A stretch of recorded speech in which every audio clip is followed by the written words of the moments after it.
And so when I say Chinese, I want you to scream out the nation that's associated with this. For example, if I say Chinese, you're going to say what? China. All right, let's say it with authority. When I say Chinese, you say what? China. All right, that's just a test right there. So here we go. Chinese. China. Russian. Russia. Italian. Italy. German. Germany. Swedish.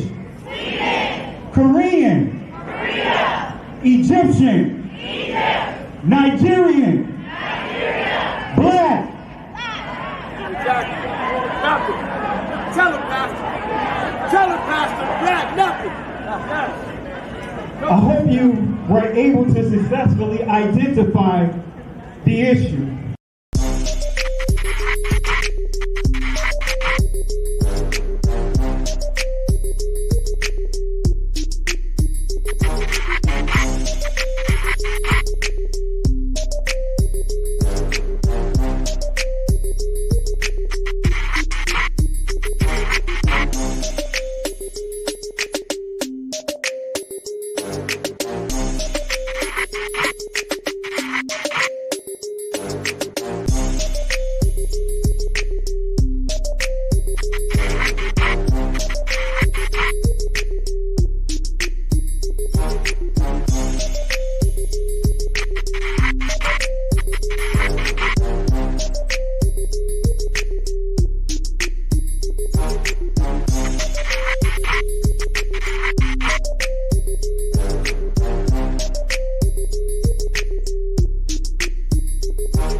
This is First African Baptist Church, the oldest black church in North America. The building, built by slaves. The gentleman that laid the first brick laid the last. The balcony hold pews that actually were built by slaves.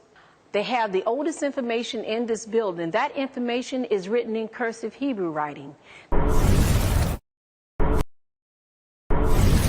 Look on the outside edge of the pews. Look on the outside edge of the pews where you are. You see the different markings alongside the edge of the pews?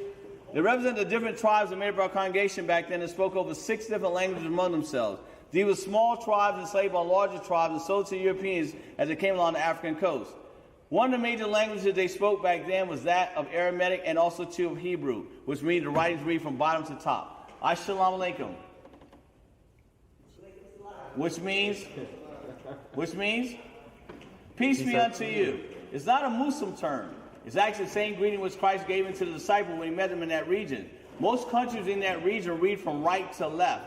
Here in America, we read from left to right. That's why the pastors in the St. Glass window up front here are going in numbers 2 through 7 from the right-hand side over to the left, to the left, to the left, to the left. This gentleman right here. Huh? What happened? No, this is the gentleman right here with the camera in his hand. Wave your hand. Pastor James Wesley Carr. Yeah, James Wesley Carr. No. What's your name? Oh, Kelly Richardson. Kelly Richardson. Pastor Kelly Richardson. He is a great-great-grand-nephew? Yeah. Nephew of one of our first pastors. Yeah, as a matter of fact, that's his uncle right here in the corner of the actual St. Glass window here to your left. He got the eyes. He looked just like him. Got the same eyes. Anyway, come on, guys. Come on. That's funny. What's that up there looking like? I'm so glad you're here because you can bring great clarity. Can you tell us a little bit about the Sephardic Jews and how they were scattered because they went west? I sure can. Because the reason why I want to is because a lot of them, and a lot of people don't know this, are in the Caribbean. They are. In the islands. And you're one of them. I know that. One of them. I know that. Because, a lot of folk don't know that those roots are there. One of the first batches of slaves that came to Jamaica, they were the Sephardic Jews. It's documented. And they're all over the Caribbean, over the Caribbean, South America, Central America, and even the South Central United States. Wow. And DNA testing is a factor in all this now.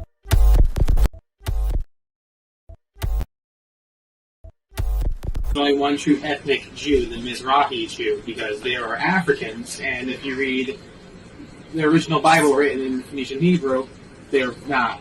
Jewish people are not Europeans. The modern Jews in Israel are Russians or Khazars to be precise, from Russia. I learned it from my grandfather that he was an Ashkenazi Jew. The white man is enacting a story all over the world. We left our homes and flooded the world. We smothered culture. We smothered knowledge. We erased history and rewrote it our way. Myself, my grandfather is 100% Ashkenazi Jewish. Claiming to be Jewish, Ashkenazi Jewish is just a conspiracy. White men claiming to be of tribes of Israel when I'm Germanic.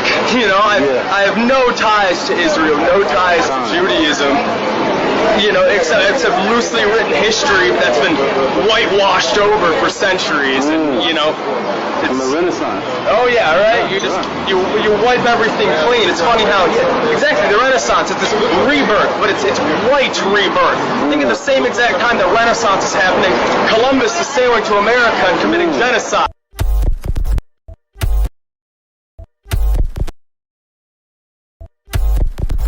Genesis chapter 11 verse 10 explains the genealogy of Shem. Shem was a black man in Africa. If you repeat this fact, they can't laugh at you. If you repeat this fact, they can't laugh at you. If you repeat this fact, they can't laugh at you. Yeah, it will be hard to try and make sense of this story, but I will try. I think it all started in Fashion Week in Paris earlier this week when Kanye West was wearing a White Lives Matter t-shirt, and that sparked a controversy. And then later on, he was interviewed by Tucker Carlson on Fox News, in which interview he made a few comments that were very problematic, including one about Jared Kushner, the former Trump advisor, and saying that the peace deal that he did with Israel was motivated by money and greed, which is, as we know, an anti-Semitic trope.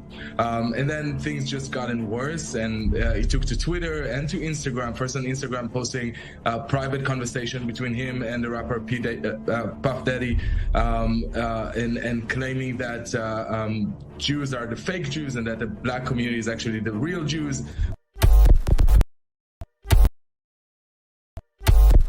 And by the way, we blood of Christ. We blood of Moses. We're not just a color in a crayon box. And if we knew that, who we really were, we'd treat each other differently. We'd treat ourselves differently.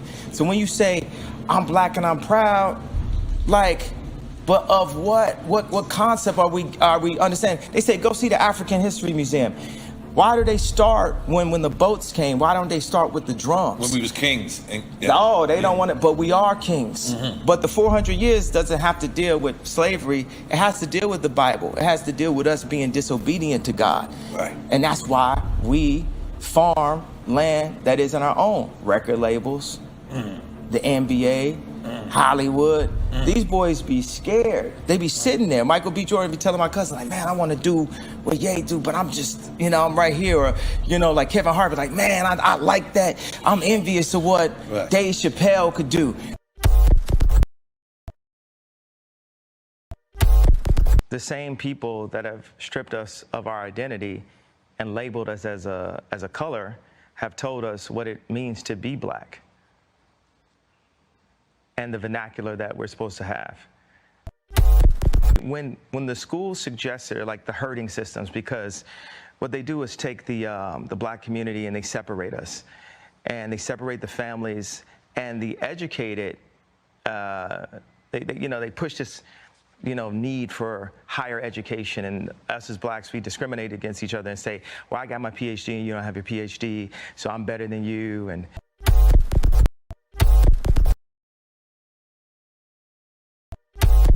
in 2005, is it true that J.P. Morgan released information directly indicating that it directly benefited from slavery? Would the representative from J.P. Morgan respond? I do believe that in 2005 we made a report about potential transactions that involved slavery between J.P. Morgan or its heritage companies back in the 1800s? In fact, there was an indication, I believe, that you accepted loans against slaves as collateral. True? I believe that to be true, yes. For edification purposes, have any of the other banks compiled a study as to whether or not you have benefited from slavery? If so, raise your hand, please. Let the record reflect that none have raised a hand. Not one has raised a hand. Do you believe that your bank benefited from slavery in some way in terms of its business practices? If so, raise your hand.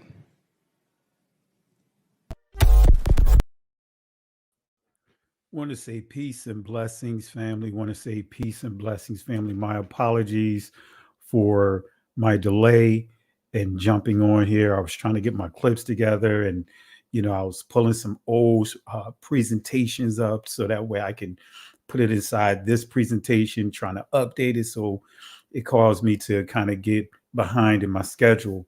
But I hope you guys caught that last clip. The very bank that many of our brothers and sisters are celebrating for canceling Kanye West. Now, family, don't get it twisted. Just because Chase canceled Kanye West doesn't take away from him being a billionaire. So I just want to make sure I stress that. Kanye is not losing his money. Chase can't put a freeze on his money, on his assets, right? So, but the same company, as you just heard, benefited from slavery. And you see all those big wigs from the banking system literally lied, did not want to raise their hand, including the guy from Chase, right? To see the CEO, the president of Chase, you saw how he kept his hand down when the congressman asked the question, did any of the banks benefit from slavery? He just admitted that they did, but then in the same breath, he did not raise his hand. Let me play that one more time, and then we're going to, kind of unpack some of the things that you just saw. Because family, we are so uneducated when it comes to our history, when it comes to understanding history, when it comes to understanding to literally research and study. We've been programmed when we think about Christianity, not just Christianity, when we think about these educational institutions, we have been programmed to perpetuate the behaviors that you see today. We've been programmed sort of like that Willie Lynch process, that letter that you guys are familiar with, that Willie Lynch he rebuked, right? He corrected, right, the slave owners because he was telling them that how they would treat the slaves, they were canceling out their profit. So he taught them a way to train our ancestors so that way they can maximize their gain, right? By training us like they were training a horse, like they were training an animal, right? And that's where you get the term uncivilized, because in slavery, those that was considered to be uncivilized was that Negro, that nigga, right? That God, right? Y'all know what I'm going at with this. I always go here that, when I start dealing with that word, nigger, negas, God, y'all know I like to go here with it. Nigger. Nigga. Sit down, nigga. Could you use it in a sentence? Real nigga roll call. Niggas bleed. Jigga my nigga. Niggas for life. Real niggas don't die. Shame on a nigga. Suck a nigga. Ain't no nigga. Ain't no nigga. Ain't no nigga. Strong's G 3526. Niger.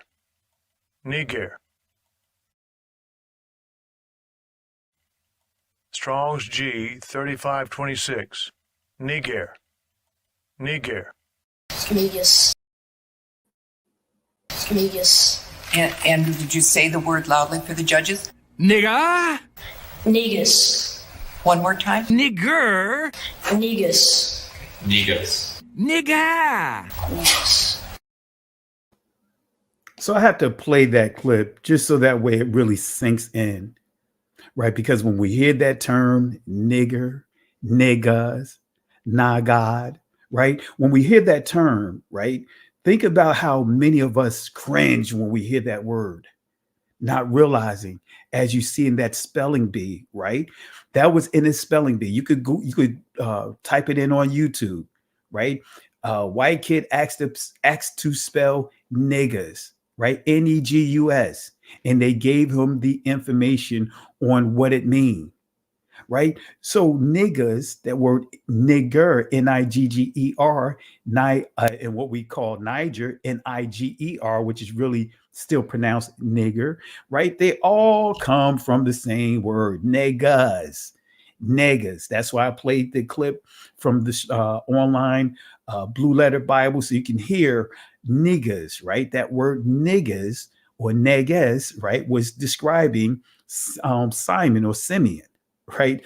Who, brother man, he said, who is called Niger. It's actually nigger, right? It's actually neges, which means king. It means Lord. It's a captain, governor. And the Hebrew equivalent is Nagad, right? Or Negad, right? But it's actually Nagad, right? So, or Nagid. So nevertheless, but we have seen a lot of the crazy stuff that we see right now, where so we've been programmed. The things that were honorable titles, right, are now slang words, purposely to cause us to look at the very things that was positive, turned it upside down to make it negative.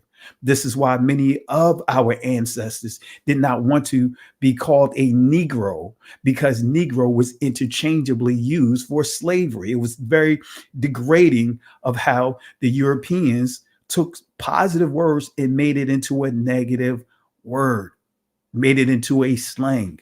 All right. So we've been colonized, right? So with our minds, and that's when you start understanding the educational system. And we're going to touch on a little bit because I alluded to some of this earlier.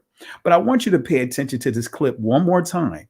When you have the representatives from the banking system, they are before the Congress getting asked questions about the banking system. And one of them was how the banking system benefited from from enslaving and selling our ancestors. So let's play it one more time and pay attention to just starting with the guy from Chase, right? Remember, Chase canceled Kanye West, right?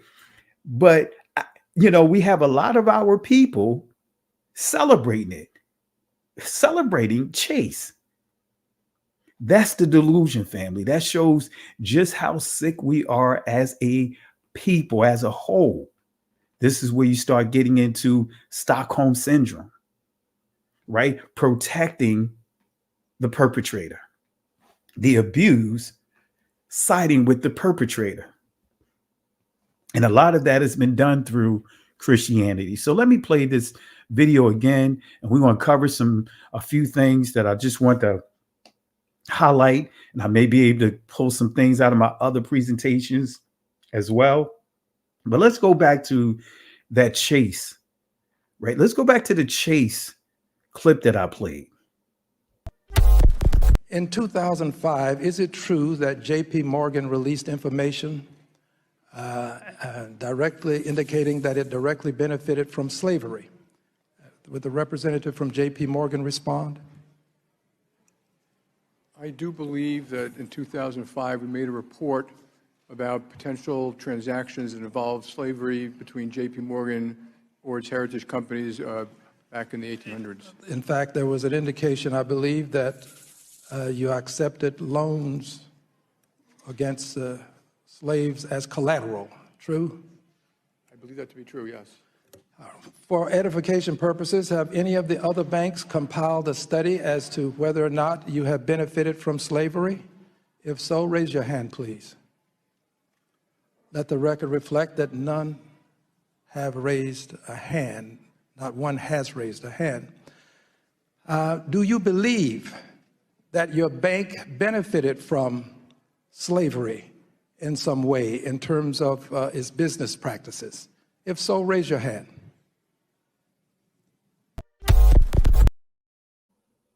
Now, you see, the CEO from Chase told a bald-faced lie, right? He got called out, right, for benefiting from Chase, benefiting from using our ancestors as collateral, being used as collateral, right? And I'm going to go to the article because I want you guys to see this, right? And then in the end, did not raise his hand and say that the banks benefited from it. It wasn't just Chase. Right? You see where I'm going at with this, family. So we have a lot of our people who are referred to as hopping bobs that have no clue about history, that is perpetuating the behaviors that we see today. This is why Whoopi Goldberg had to go through, not just Whoopi Goldberg, but others, when they make certain phrases. And this is why it's imperative that when you make statements, you have to show sources, give references, because if not, guess what? You know what's going to happen. The very thing that we see happening right now to Kanye. Now, I want to make this clear. I am not in supportive of his statement as far as that DEF CON statement, right? And I want to make this clear as well for those, before you make your post, before you make your comments. I served in the military for 8 years, the United States Air Force. I lived the life of threat cons and DEF cons. They're two different, but they still serve the same similar purposes. But there's a difference between the two. So when you use military terms, especially the way that he used it, he just opened himself up for everything that comes his way. So don't try to send me messages. Don't try to tell me what I don't know. I know. I don't have to Google, right, and understand what threat cons and DEF cons is, because that was my lifestyle, right, for 8 years, and also working for the government outside of the military. So I'm very aware of the threat cons and the DEF cons. So what Kanye West said in that regards, he was completely wrong, right? And this is what we have to understand. Family, we have to be careful, right? We tell the truth. I'm not saying don't tell the truth, but this is where we have to be careful of how we communicate, right? I'm not going to condone his behavior. I'm not, right? So I want to set the record straight with that. But the other thing I want to set straight is for many of you guys, and this is one thing about the awakening, some of us can get on this high horse, holier than thou. Right. Many would say, right, because I'm going to tell you, I'm, Kanye West is all over the place. I am not a Kanye West supporter, but at the same time, I'm not one that's going to pile up on what he's already dealing with. But, some of the people would say, hey, Kanye was a devil worshiper. Kanye did this. Hey, I was one calling out a lot of that stuff. That satanic stuff he was doing, the clothing that he was wearing, his own Bible version, right? All those different things. But I do recall Kanye, he said it here. Let me play it real quick, just so that way you guys don't misunderstand what he's saying. Kanye West is clear that he believed in Christ. He gave his life to Christ, right? He made that clear, right? So if you're going to keep bringing up all that other stuff about him being a devil worshiper, he didn't say that here. He said he believed in Christ. He made it clear he believed in Christ. He believed that, and he's standing firm on that. We are the people of the book. So if you're going to say that about him, if you're not going to give him any leeway, guess what? Stop giving me Chase, as far as JP Mortgage, Chase, these banking systems that have enslaved our people and made money off our people. You guys stop giving Domino's, what's that? the sugar and all these different things. Stop giving them a get out of jail free card, because they have done far worse to our community. And I do recall that Apostle Paul, when you read the scriptures, he did far worse than what Kanye did, right? Kanye was all over the place. But Apostle Paul was killing our own brothers and sisters. He was killing Israelites. It's in the scriptures. He said he had an acquired taste, right, to kill his own people. So if Apostle Paul, if the disciples forgave Apostle Paul, let Apostle Paul roll with them, gave Apostle Paul the letter to go out and become a mission, go on missions, then guess what? We're going to have to not be hypocrites when it comes to Kanye West, right? So I'm going to play his words again, because I didn't hear him say anything about devil worshiping. Yes, that's the stuff in his past. And guess what? We all have a past. My past, I'm not even gonna lie to you. And I think most of us that are here, we do not want our past to be broadcasted publicly. We've all done some things that we are not, or made some decisions that we're not proud of. Right? So again, let's give him the same, let's forward him the same benefits, like the same courtesies that we would want. So let me play it one more time. Kanye West making it clear that he's all about Christ. He's all about understanding that the identity, our identity. So let me play it one more time, and then we'll get into some discussions here. Here we go. The same people that have stripped us of our identity and labeled us as a color have told us what it means to be black and the vernacular that we're supposed to have. When the schools suggest they're like the herding systems, because what they do is take the black community and they separate us, and they separate the families, and the educated, they push this need for higher education, and us as blacks, we discriminate against each other and say, well, I got my PhD and you don't have your PhD, so I'm better than you.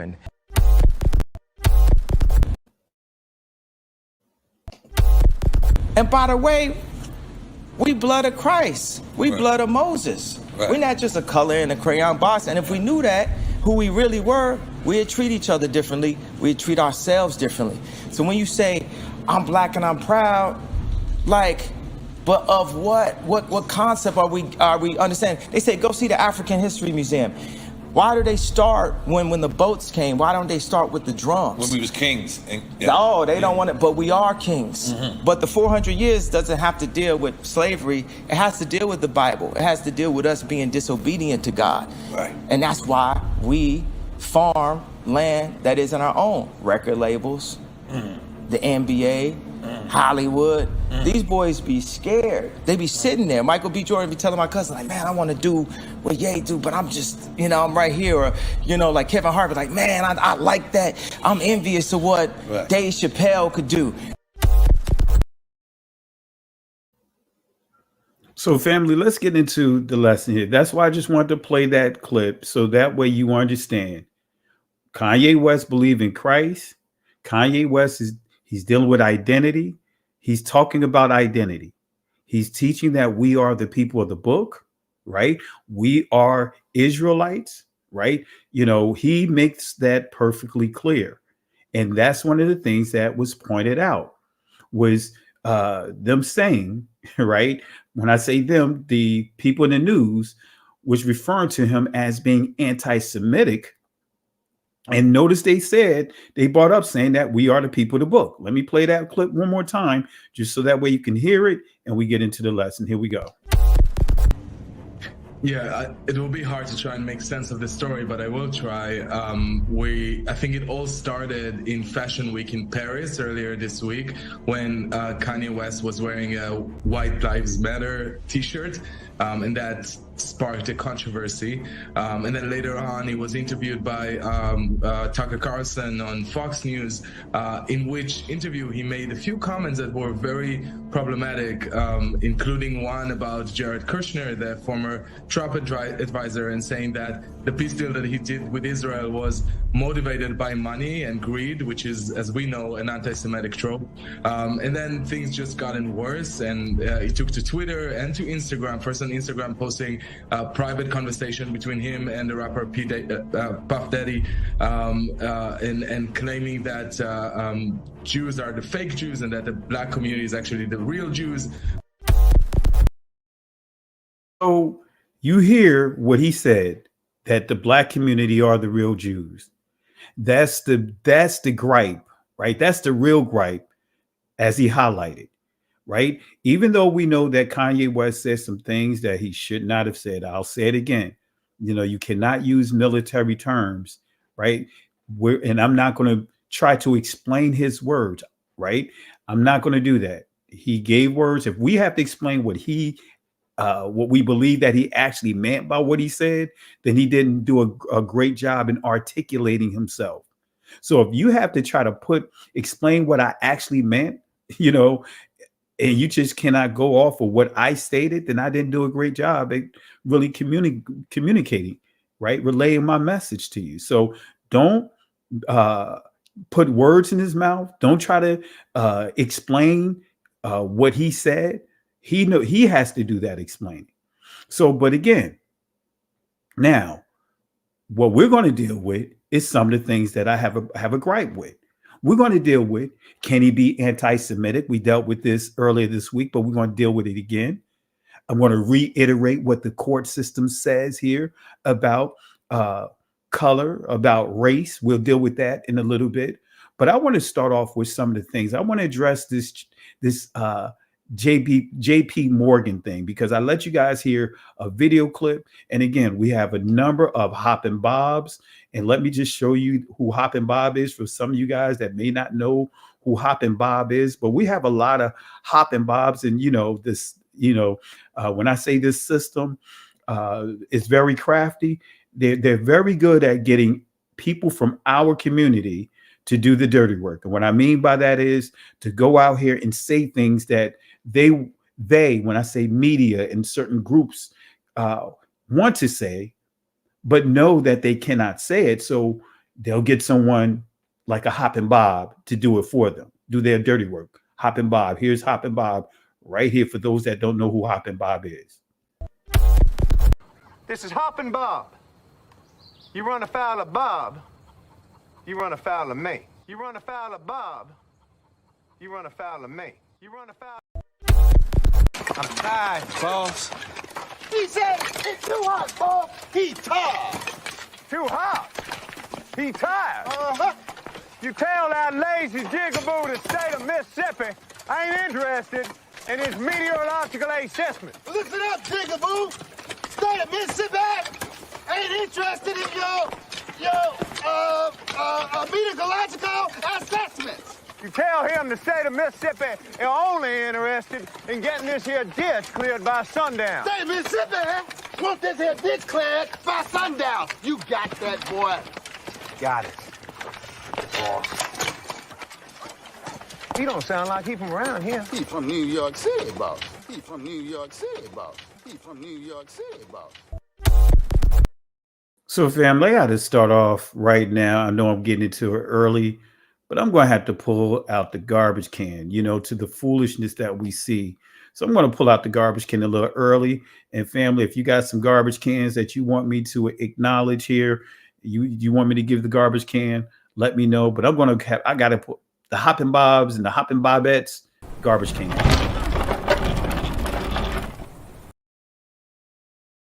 And I have to go Batman on. I got to give him a 3-piece here.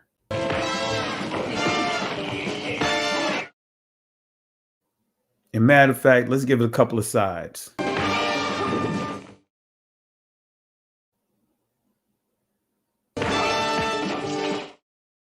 Give them their order to go.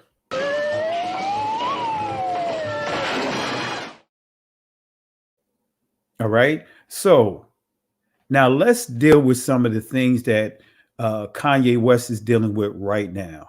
Right. Let's deal with JP Morgan, because it really didn't sit well with me, and it should not sit well with you.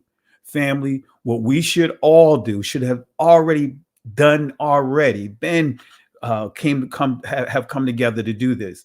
Every last one of us should be canceling out our accounts with them. I don't have an account with Chase, right?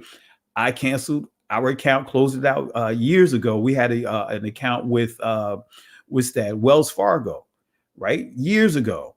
And doing my research and doing my history and knowing the history of the banking system and knowing the history of how they benefited of slaving our ancestors, I canceled them. So if you want to have an impact, cancel JP Mortgage, cancel these banking systems as far as these banks that have had our ancestors, used our ancestors as collateral, used our ancestors to the point to where so they built up their clout. They built up their resources to become the powers that they are right now, and handing that money down as long generational wealth, right, for their children's off of our community. The same people, right, the same banks that hustled our community with these predatory loans, right? These predatory loans that they got a what you call it they got relief from the government. Right? They got relief from the government. Remember, just before President Obama came into office, they came up with a package for the banking system, right? To bail out AIG. AIG insured JP Morgan and many of these other banks, gave them money, right? And then what happened? The government gave them more money, right? And protected them when that house foreclosed. Guess what? They got to keep that house, right? And sell that house.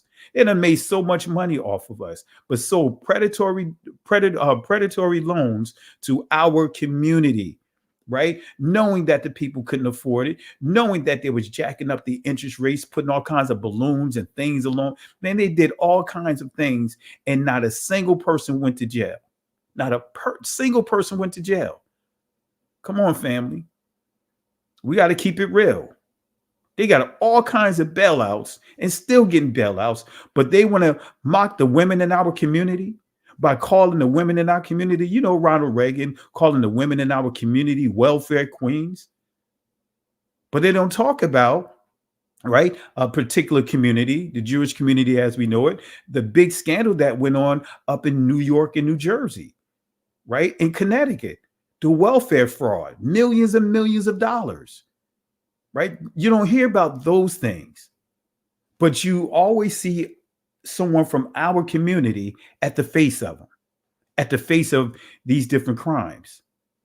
All right, but let's go ahead and deal with this here, right? You guys already know Jeremiah chapter 16, verse 19, right? This is just simply saying how other nations outside of the Israelites, this is what they're saying, oh, Yahweh, my strength, my fortress, my refuge in the day of affliction. But notice what it says here.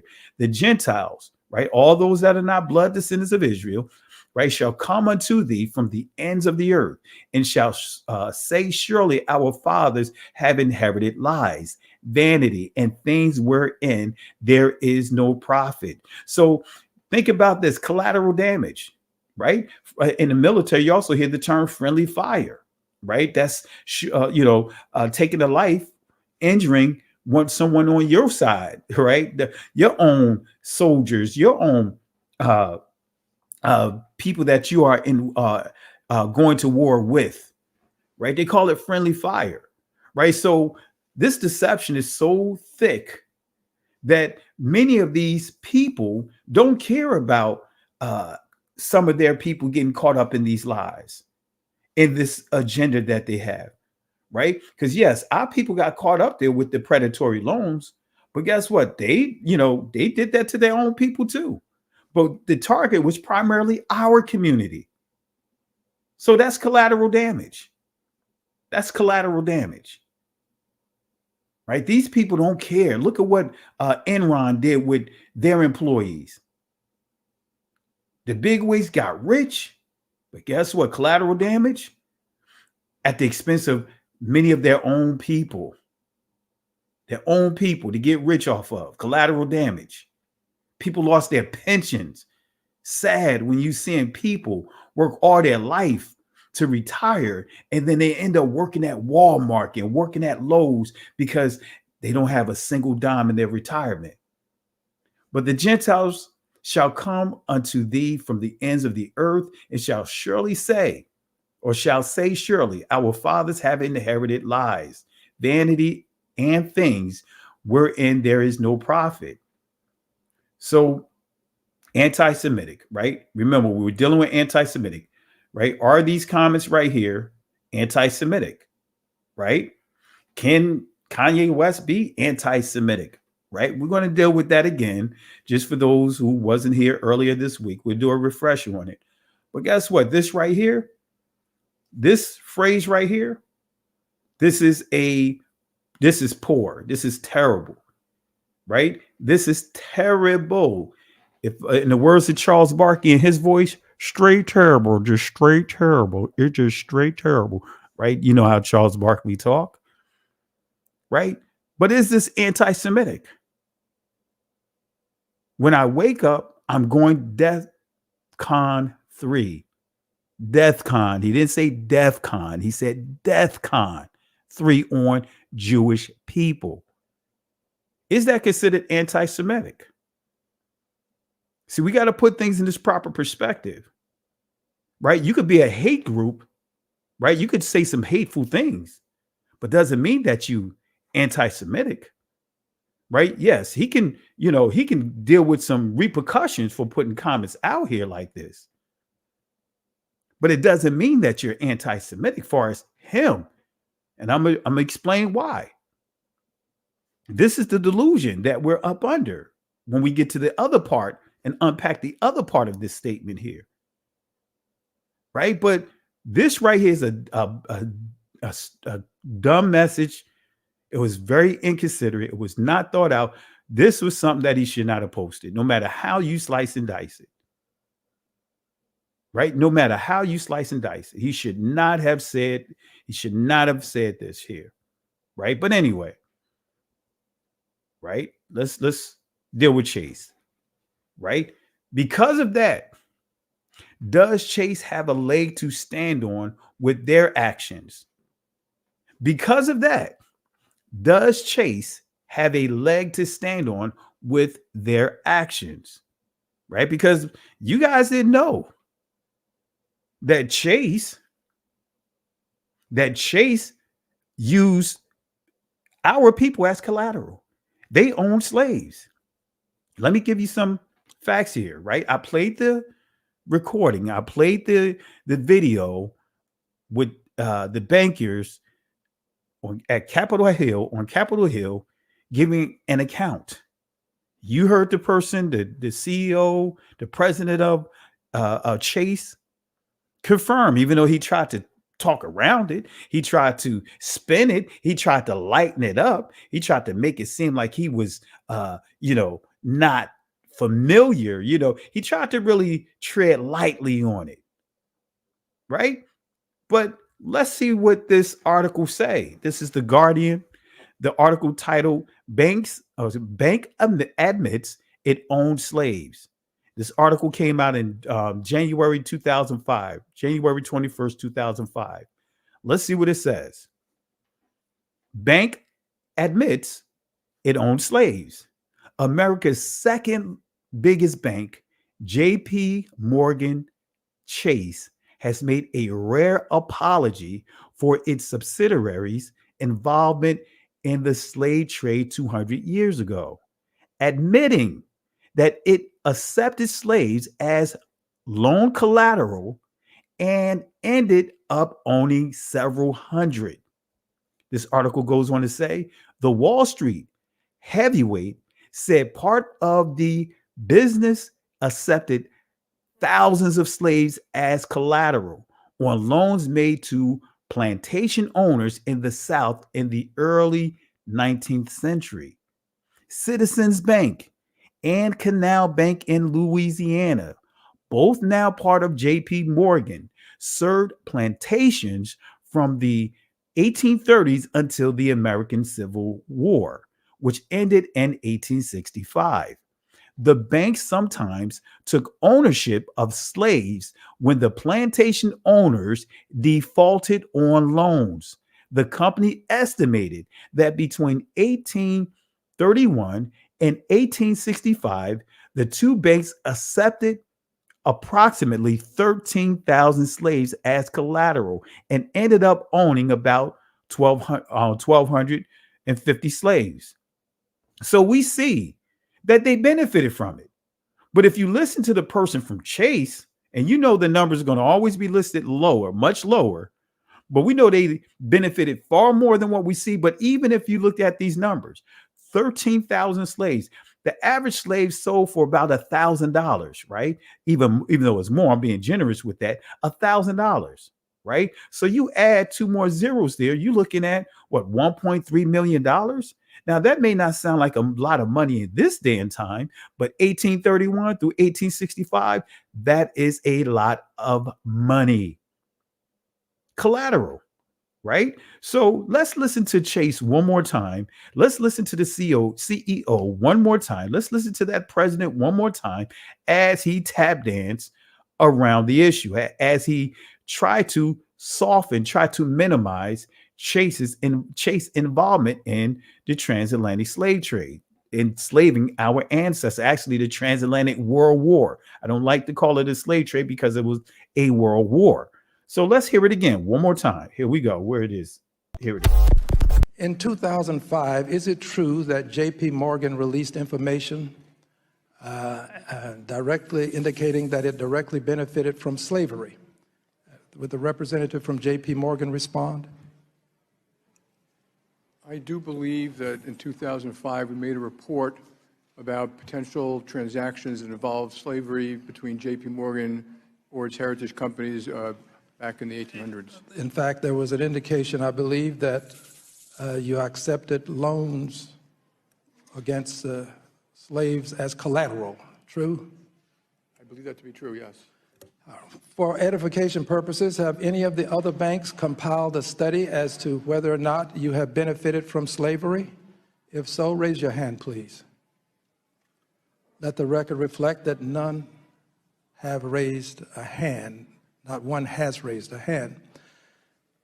Do you believe that your bank benefited from slavery in some way in terms of its business practices? If so, raise your hand.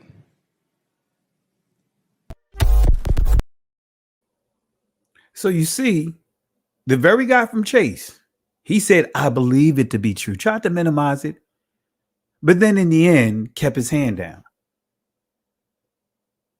Come on, family. Again, Kanye was wrong for his comments in terms of using military terms of going to war. DEFCON, not DEFCON. He said DEFCON against the Jewish community as we know them. Right? So, but we'll deal with this other portion of the statement. But notice what we see right here. Many of our brothers and sisters are celebrating, right? Many of our brothers and sisters are doing this, right? Because Kanye West has got caught out there. He got caught out there. His account got shut down, right? He's getting a lot of heat. This is how our brothers and sisters are celebrating. You know, many of our brothers and sisters, I'm not saying all, but many are celebrating like this, while others are celebrating like this.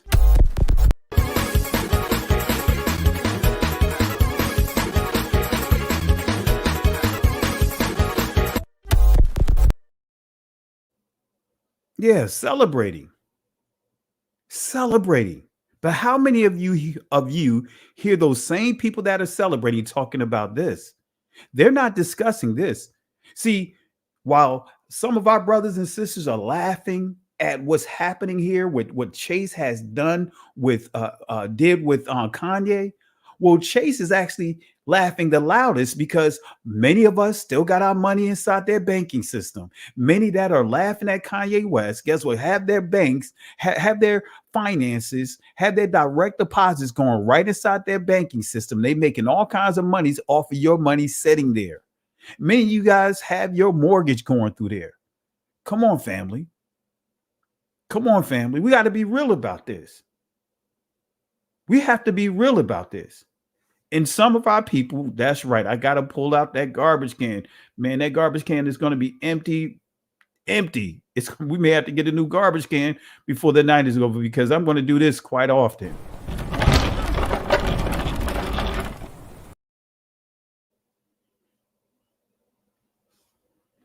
So come on, family. We should be pulling our resources out there, but many of us indirectly don't realize we're financing the delusion. We are financing the delusion. But let's not stop here, right? Let's go to BBC News. The hidden links between slavery and Wall Street. Now, let me go ahead and copy that first link inside the comment section so that way you guys can use it as a reference.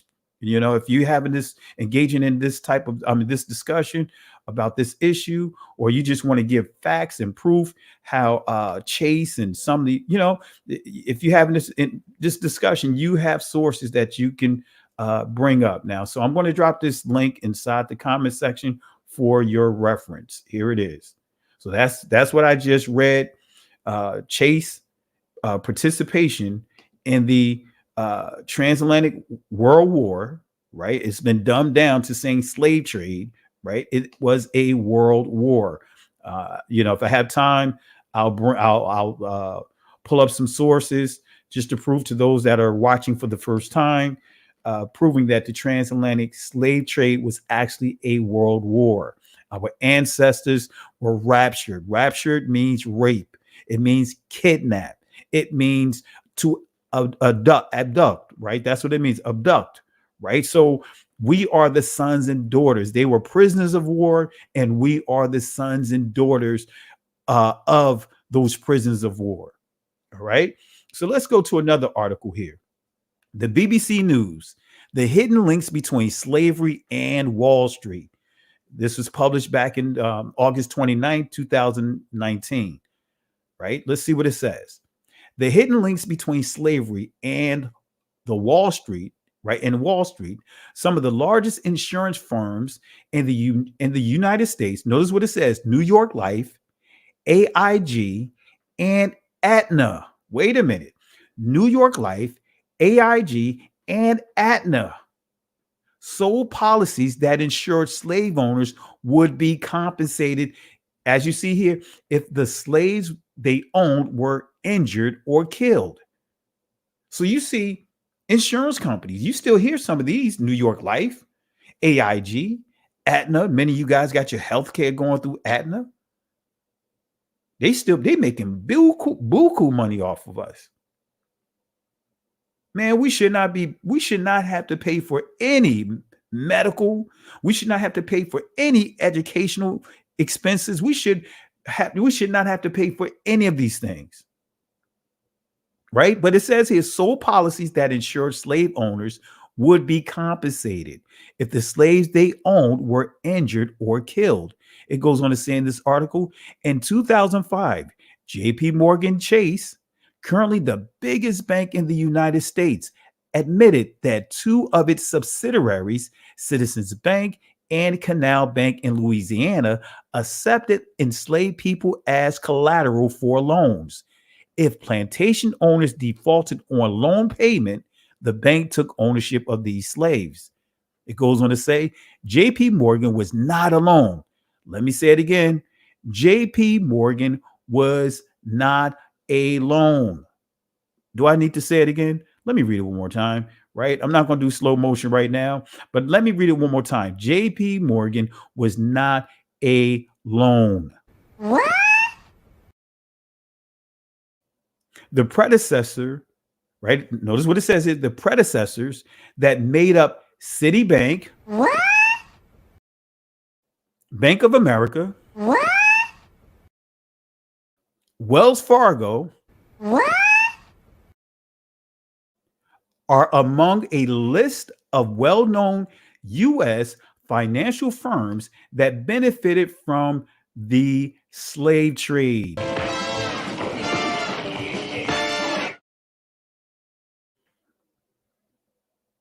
Right? Let me read it one more time.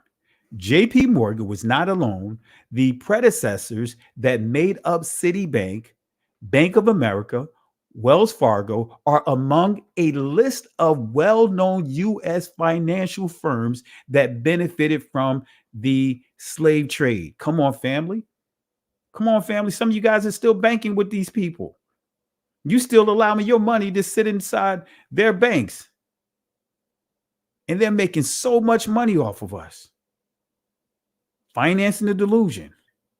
But we quick to fight each other. We quick to call each other out. Where's my money? What you doing with my money? But what about these people right here? What about these people right here? Brands like Brooks Brothers. Notice this here. Brands like Brooks Brothers, right? You know the suit company, the fashion, clothing store for men. The oldest men clothier in the U.S. turned Southern cotton into high-end fashion, right? The Brooks Brothers. I remember seeing the Brooks Brothers back where I'm from. Notice what this says here.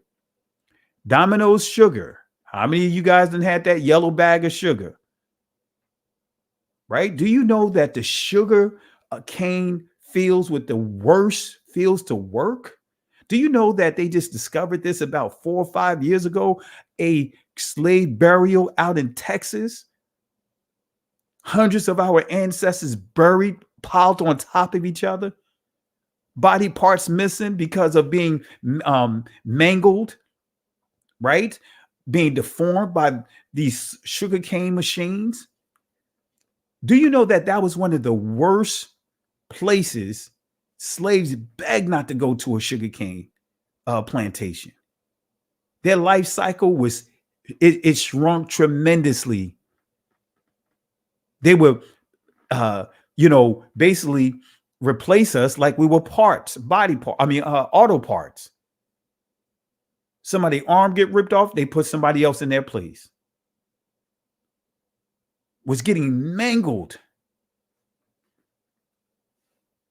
But we don't talk about that. You don't talk about that Domino sugar that you may still have inside your closet, that you may put on top of your cereal, that you may make your drinks off of, your refreshing drink, your Kool-Aid. I don't drink Kool-Aid. Gave it up, right? Don't do the Kool-Aid anymore. Gave that up like 20 plus years ago. But Domino Sugar, once the largest sugar refiner in the U.S., processed slave-grown sugarcane. All right? Let's go to Georgetown. Now, I could pull up other universities, but let's go to Georgetown. Let's visit Georgetown. Let's see what it says about Georgetown. Georgetown slavery, reparations for the Negro slaves. Slavery in the United States began in 1619. This is coming from an article, right? But the transatlantic slave trade began 1442. Remember, it's a world war. But let's deal with Georgetown, a dark history about Georgetown University. And actually, when you start looking at all these major universities, they had slaves, right? I don't have my book in front of me. I can pull out some stuff about the Ivy League schools. Had slaves. The racism that our people, anyway, let's get into this one right here. Just a sample, right? And let me move this out the way on my screen. So the Georgetown Slavery Archives. Now, notice what this says. Notice what this says. It says, the Georgetown Slavery Archive is a repository of materials relating to the Maryland Jesuits. Let me read it one more time. The Georgetown Slavery Archive is a repository of materials relating to the Maryland Jesuits, Georgetown University, and slavery. This project was initiated by the Archives subgroup of the Georgetown University Working Group on Slavery, Memory, and Reconciliation. Right? So, Articles of Agreements, let me read this to you. The actual Articles of Agreement between Thomas F. Mulledy, or Mulledy, excuse me, I said Mulledy, but Mulledy of Georgetown District of Columbia. So let me read it again. Articles of Agreement between Thomas F. Mulledy of Georgetown District of Columbia. It says here, 19th of June, 1838, Articles of Agreement between Thomas F. Mulledy of Georgetown District of Columbia of one part, and Jesse Beatty and Henry Johnson of the state of Louisiana of the other part. Thomas F. Mulledy sells to Jesse Beatty and Henry Johnson 272 Negroes, to wit. Right? So again, here's some key quotes from here. Masters must answer the Moberly diaries, right? I want y'all to pay attention to this, right? Masters must answer the Moberly diaries, part 1, 1820. Answer for what? Notice what it says here. Some years ago, blacks were more easily kept in due subordination and were more patient under the rod of correction. Let me read it one more time. Some years ago, blacks were more easily kept in due subordination, right? Subordination, and were more patient under the rod of correction. So this is telling you about the abuse. This is just them trying to minimize what they subjected our ancestors to.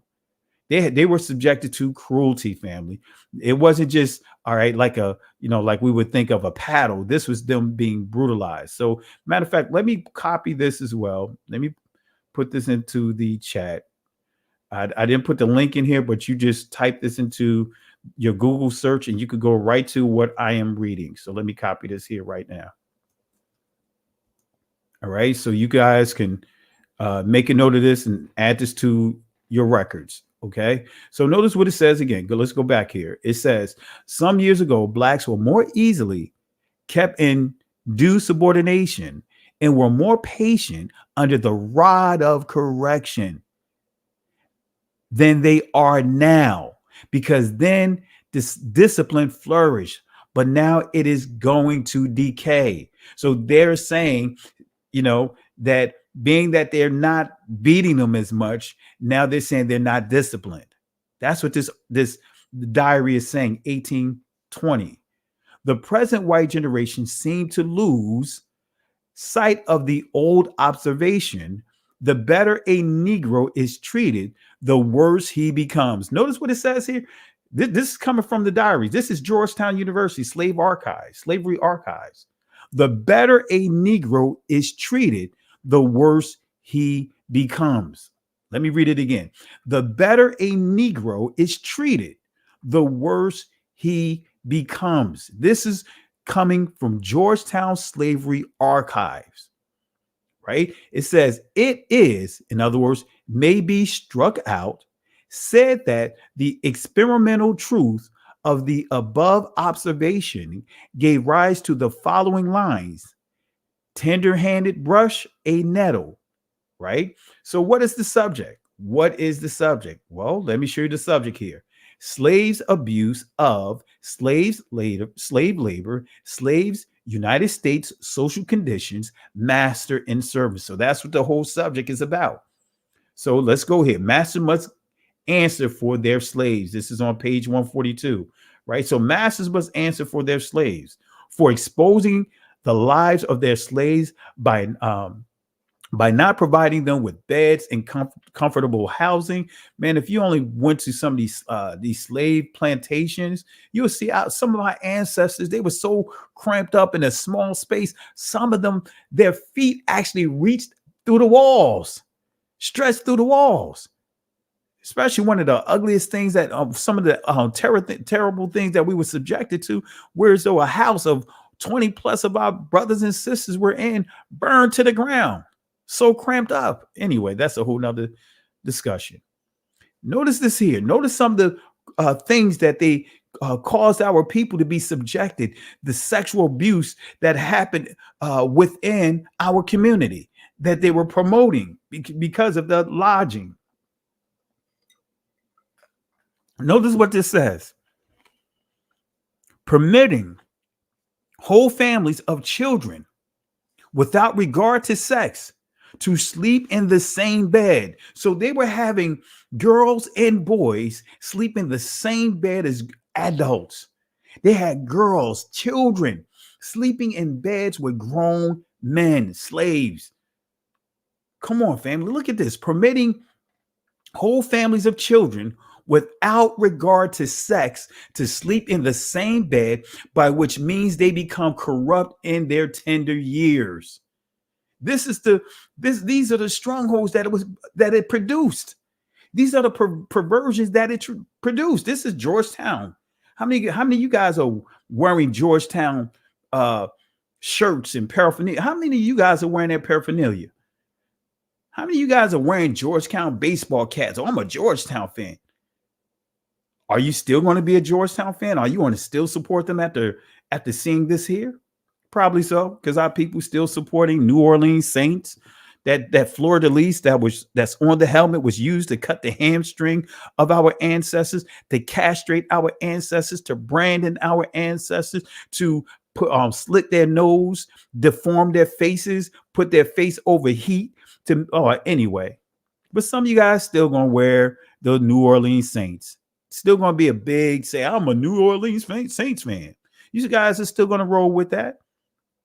This doesn't matter to many of our people. So again, permitting whole families of children without regard to sex to sleep in the same bed, by which means they become corrupt in their tender years, not providing them with necessary food and raiment, and thus refusing to pay their laborers their wage, a sin crying to heaven for vengeance. Right? So I just wanted to give you a little bit of that, so that way you understand, right?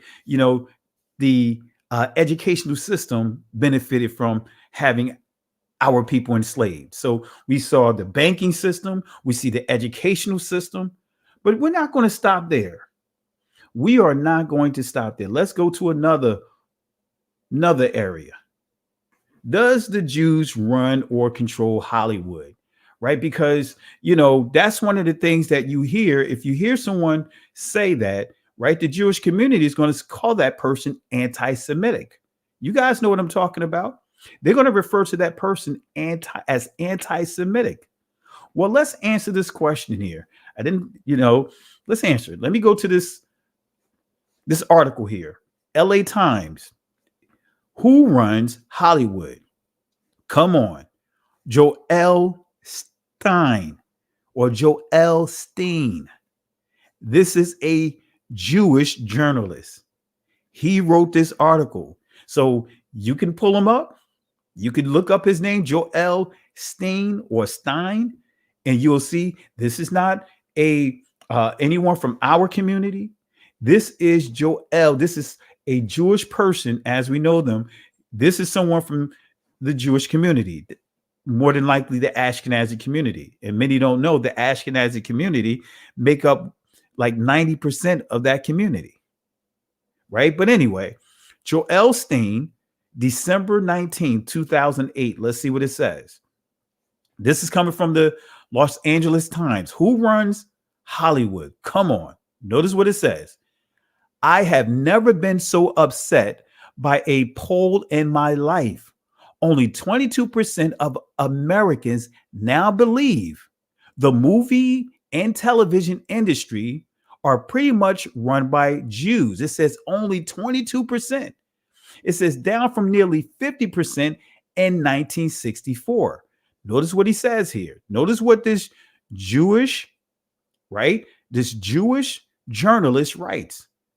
The Anti-Defamation League, which released the poll results last month, sees in these numbers a victory against stereotyping. Actually, it shows just how dumb America has gotten. Jews totally run Hollywood. Let me drop this article here before I continue. Let me drop it here because family, when you're doing teachings like this, you have to share sources. You have to push sources on the screen so no one can say that you're being anti, right? Anti anything, right? I'm just giving truth. You have many people that are really anti-truth, right? I am not anti-Semitic or Semitic because guess what? I am a blood descendant of the ancient Israelites, so I cannot hate myself. But we'll get to that shortly, family. All right. So here it is. Here's the article right here. So I want you guys to make sure you make a note of this, put this in your archives, revisit this. But let's see what it says here. It says here, I have never been so upset by a poll in my life, right? He's upset. This again, let me show you here. Joel Stein or Steen, he is upset because the number has dropped. He says only 22% of Americans now believe the movie and television industry are pretty much run by Jews, down from nearly 50% in 1964. The Anti-Defamation League, which released the poll results last month, sees in these numbers a victory against stereotyping. Actually, it shows just how dumb America has gotten. Jews totally run Hollywood. How deeply Jewish is Hollywood? When the studio chiefs took out a full-page ad in the Los Angeles Times a few weeks ago to demand that the Screen Actors Guild settle its contract, the open letter was signed by News Corp, and notice what it says here, News Corp, President Peter Chernin, Jewish, Paramount Pictures Chairman Brad Gray, Jewish, Walt Disney Company Chief Executive Robert Iger, Jewish, Sony Pictures Chairman Michael Linton, surprise Dutch Jew, Warner Brothers Chairman Barry Myers, right? But Mayer, Jewish, CBS Court Chief Executive Leslie Moonves, so Jewish, his great uncle was the first Prime Minister of Israel. MGM Chairman Harry Sloan, Jewish, and NBC Universal Chief Executive Jeff Zucker, mega Jewish. If either of the Jews are so dominant, I had to scour the trades to come up with 6 Gentiles in high position at entertainment companies. And this article is from 2008. When I called them to talk about their incredible advancement, 5 of them refused to talk to me, apparently out of fear of insulting Jews. The 6th, AMC President Charlie Collier, right, turned out to be Jewish. The Jews are so dominant. It says here, actually, is that that's a duplicate right there, right? As a proud Jew, notice what it says here. That's why I want to make sure you guys understand. This is not me making this stuff up. That's why I'm giving you sources. It says here, Los Angeles Times, right? Joel Stein or Steen, he says here, as a proud Jew, I want America to know about our accomplishments. Yes, we control Hollywood.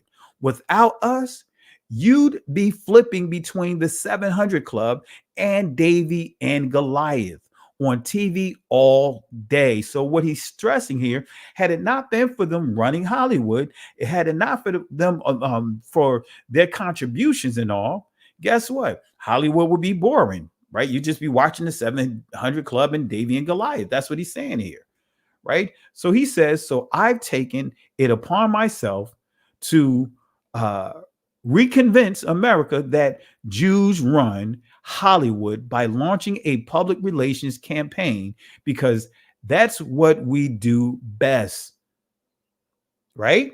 I'm weighing several slogans, including Hollywood, more Jewish than ever. Hollywood, from the people who brought you the Bible. And Hollywood, if you enjoy TV and movies, then you'd probably like Jews after all. So this is a journalist, right, who is from the Jewish community as we know them. And you see here, making it clear that Hollywood is run by his community. So let's hit another place that many don't want to talk about, right? What is the Jewish community impact on slavery, right? These are the things no one want to talk about, right? But we get caught up in, the stuff that we see right now. We get caught up in the Kanye. Oh yeah, Kanye. And we don't get into the history. Let's deal with the history. Again, don't get me wrong, and I want to make this clear. No, I don't rock with Kanye West, but at the same time, right? We have to be honest, and we have to go through this information and make sure that we're listening with intelligence. In other words, Shemai or Shemai, which means listen with intelligence. We have to make sure that we listen to the fullness of the matter. So again, we could talk about Kanye West, his reckless comments that he made about going DEFCON, not DEFCON, death, DEATH. He was completely wrong for that. But again, I'm going to show you. We'll get to the anti-Semitism part shortly. But I want to just give some key portions of history that we don't like to touch on, right? And I'm giving you sources. So let's deal with slavery. The founder of the state of Georgia. Let's look here. Something interesting here, right? James Oglethorpe, the founder of Georgia in America, 1867, page 122. James Oglethorpe, guess what? He had some Sephardic Jews as slaves. Look like you and I, dark like you and I. Next day, Oglethorpe divided the men and boys into parties, one to cut forks, poles, and lathes for making more bowers, another to set them up, a third to fetch palmetto leaves, a fourth to thatch, and a Jew workman bred in the Brazils. Come on now.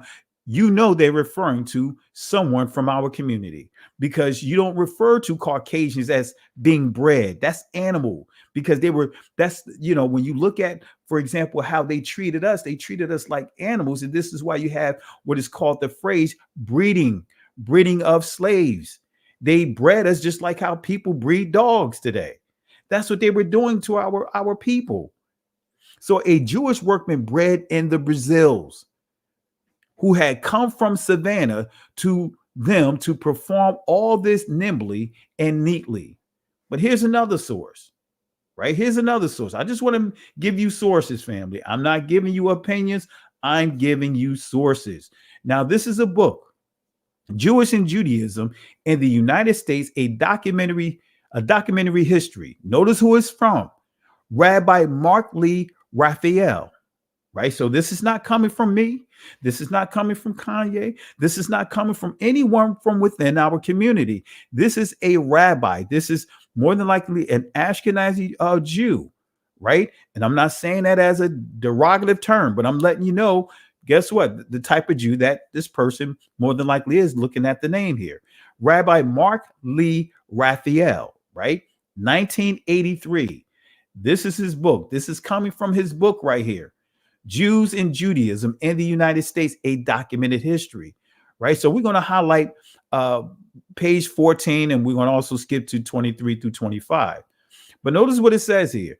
Jews took an active part in the Dutch colonial slave trade. Let me say that again. Jews also took an active part in the Dutch colonial slave trade. Indeed, the bylaws of the recipe Marashia congregations in 1648 included an imposta, in other words, a Jewish tax of 5 soldos for each Negro slave a Brazilian Jew purchased. From the West Indies Company, slave auctions were postponed if they fell on a Jewish holiday. See, this is the history we don't talk about. In Horatio, however you pronounce it, in the 17th century, as well as in the British colonies of Barbados and Jamaica. Notice you see here, as well as in the British colonies of Barbados and Jamaica in the 18th century, Jewish merchants played a major role in the slave trade. In fact, in all the American colonies, whether French, British, or Dutch, Jewish merchants frequently dominated, but we don't hear this in history. This was no less true on the North American mainland. So it's saying it was the same thing on the in North America, where during the 18th century, Jews participated in the triangular trade that brought slaves from Africa to the West Indies, and there exchanged them for molasses, which in turn was taken to New England. Remember, I talked about New England, and converted into rum for sale in Africa. Isaac da Costa of Charleston, right? We're dealing with Charleston, South Carolina in the 1750s. David Frank, right, of Philadelphia in the 1770s. And Aaron Lopez of Newport in the late 1760s and early 1770s dominated Jewish slave trading on the American continent. But we don't talk about this history. We don't talk about this history. How come we don't talk about this history? See, that's the benefit when we see discussions happening like this, when we see situations like Kanye. This is an opportunity to use it as a teachable moment, to teach what history is. Not support reckless behavior, but use it as an opportunity to properly teach history, to give clarity to what's being said, right? Get in front of how our history is being expressed, it's being taught, right? But it goes on to say here, in these European outposts, the Jews, with their years of mercantile experience and network of friends and family providing market reports of great use, played a significant role in the merchant capitalism, commercial revolution, and territorial expansion that developed the New World and established the colonial economics. The Jewish Caribbean nexus provided Jews with the opportunity to claim a disproportionate influence in the 17th and 18th century New World commerce, and enabled West Indian Jewry far outnumbering its co-religionists. Further north to enjoy a centrality which North American Jewry would not achieve for a long time to come. Groups of Jews began to arrive in Suriname in the middle of the 17th century. After the Portuguese regained control of the North Brazil, right, by 1694, 27 years after the British had surrendered Suriname to the Dutch, there were about 100 Jewish families and 50 single Jews there, or about 570 persons. They possessed more than 40 estates, right?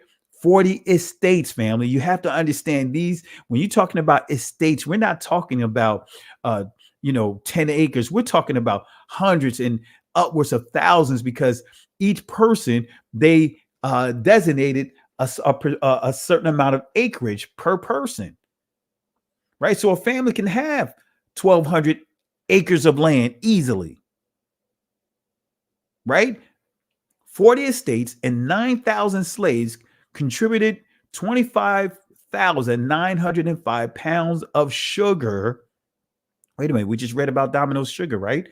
As a gift for the building of a hospital, and carried on an active trade with Newport and other colonial ports. By 1730, Jews owned 115 plantations and were a large part of a sugar export business. Remember I told you how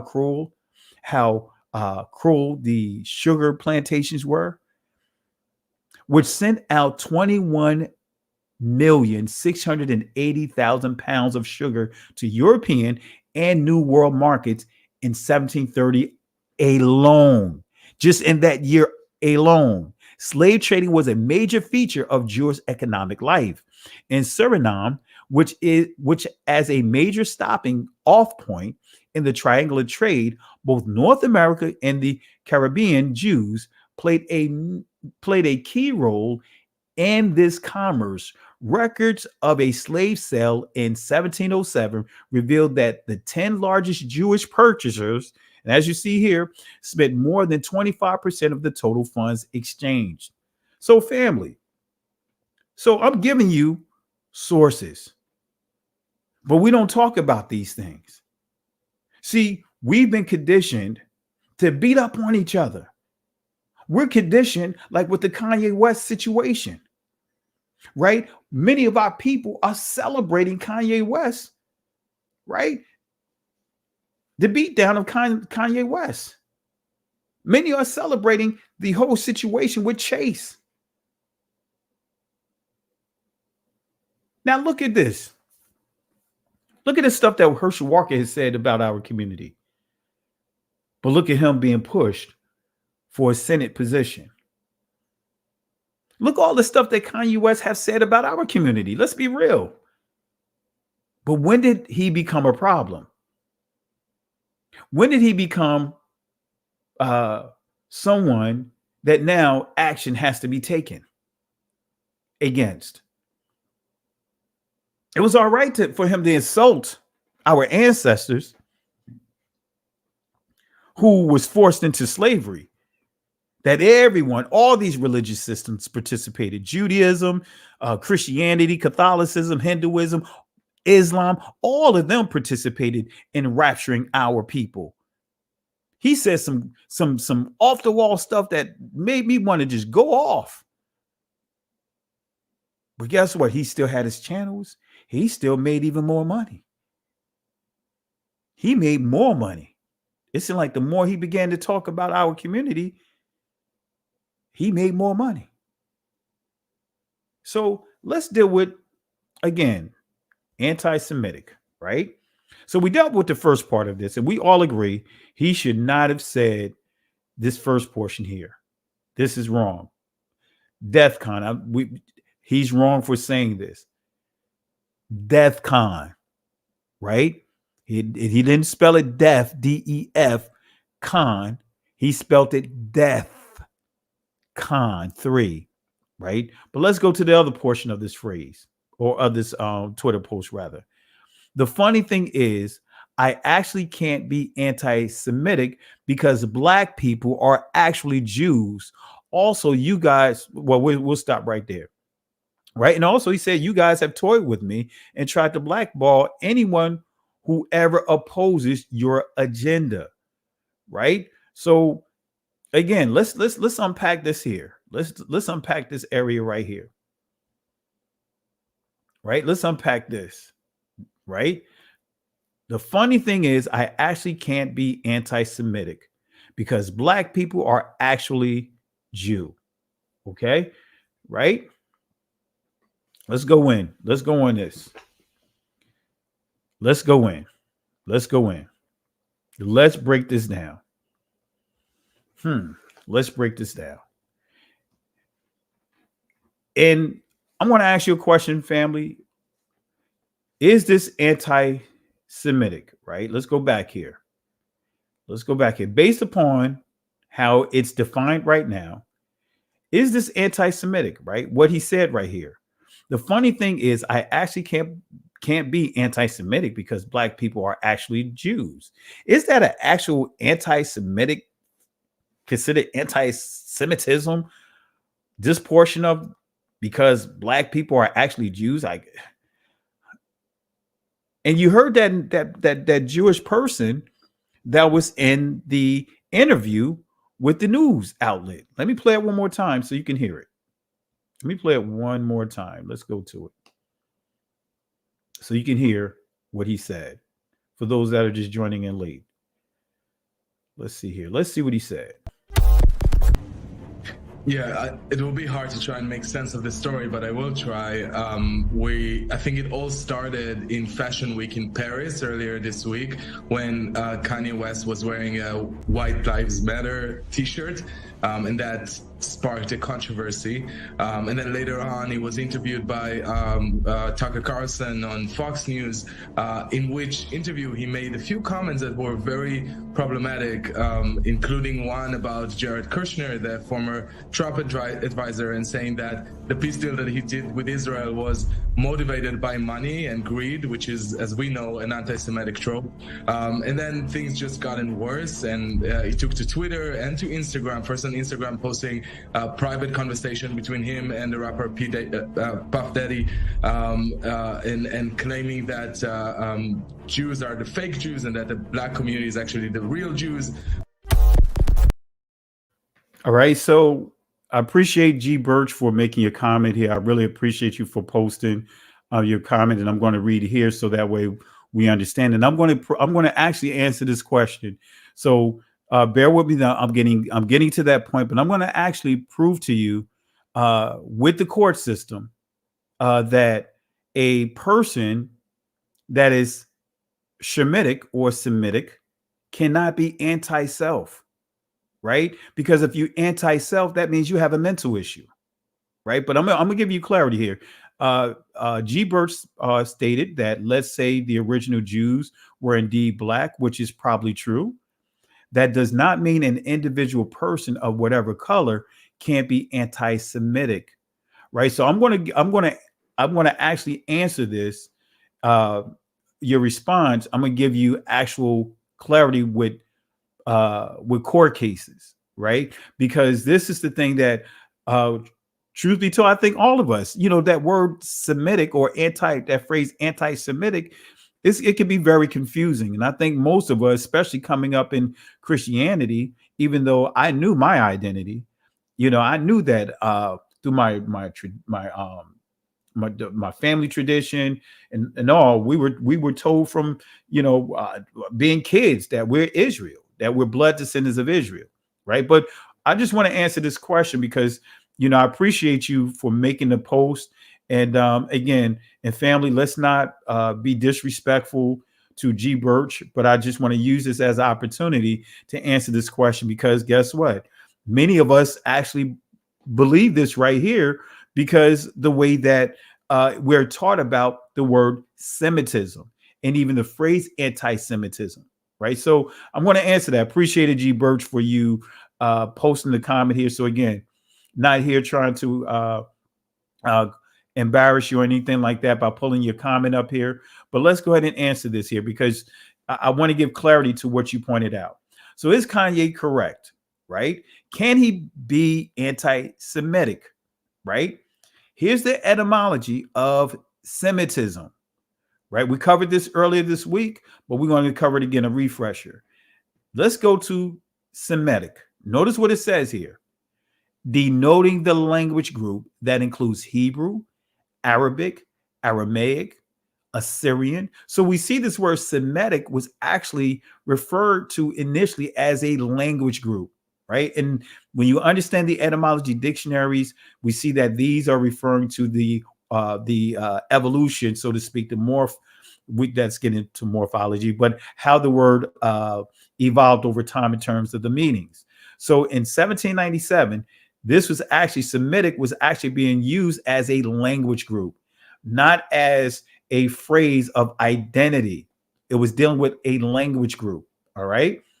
So it goes on to say, and this is where we see a shift in it when we get down here to what I have highlighted here. Right. It says in non-linguistic use, perhaps directly from German, Semitish, right? And it goes on to say in recent use, often with the specific sense Jewish, but not historically so limited. So it says in recent use, often with the specific sense of Jewish. So that word Semitic, what this is saying, that word Semitic has been associated with the Jewish community as we know them, right? No other group, no other Shemitic or Semitic group, but the Jewish community, right? But we see here, if we want to use it in terms of identifying people as a group of people, right? You got to include Hebrews, right? We know that when we deal with Hebrews, right, the Israelites weren't the only Hebrews. Esau's descendants, who were Edomites, they were Hebrews, right? Ishmael's descendants were Hebrews. The sons and children that Abraham had with Keturah, they all would be considered Hebrews. And truth of the matter is, all those that are descendant of Eber would be considered Hebrews. I went through this when I dealt with the Hebrews and gave scripture to support this. So, but now let's fast forward here. Let's go here, right? Let's go here, right? What is anti-Semitism? Now let's go to the Encyclopedia Britannica. Notice what it says here. Anti-Semitism, hostility toward or discrimination against Jews as a religious or racial group. The term anti-Semitism was coined in 1879 by the German agitator, right, Wilhelm Marr, to designate the anti-Jewish campaigns underway in Central Europe at that time. Although the term now has wide currency, it is a misnomer. Since it implies a discrimination against all Semites, Arabs, and other peoples are also Semites, and yet they are not the target of anti-Semitism as it is usually understood. See, when you think of anti-Semitism, you don't think about any other Shemitic people or Semitic people. The term is especially inappropriate as a label for the anti-Jewish prejudices, statements, or actions of Arabs and other Semites. Nazi anti-Semitism, which culminated in the Holocaust, had a racist dimension in that it targeted Jews because of their supposed biological characteristics. And that's an interesting word that you see here where it says because of their supposed biological characteristics. Even those who had themselves converted to other religions or whose parents were converts. All right. So supposed biological characteristics. This is what the word supposedly means. This is from Cambridge. It says here, according to what someone told you, or according to what is believed by many people to be true. All right. But let's go to Josephus, right? And I want to deal with Josephus because, and I'm going here for a reason, because we're going to deal with the continent of Africa, the name of Africa, because many of our brothers and sisters, right, especially those that are waking up to who you are, your identity, unfortunately, many of us have not really don't understand the word Africa. Many use that word Africa and as a means of from a degrading perspective. Israel is in Northeast Africa, right? Matter of fact, let me copy that over here right now before I go into this other portion of this presentation, because I need to make sure you guys understand that Israel is in Northeast Africa. The Middle East is not something that is old, right? The Middle East was 1903, 1906 or whatever. But let me pull this up real quick so that way you guys understand where I'm going at. Let me pull this up real quick because I don't like to just say something. I like to give facts. I like to give sources. So let's go ahead and pull up.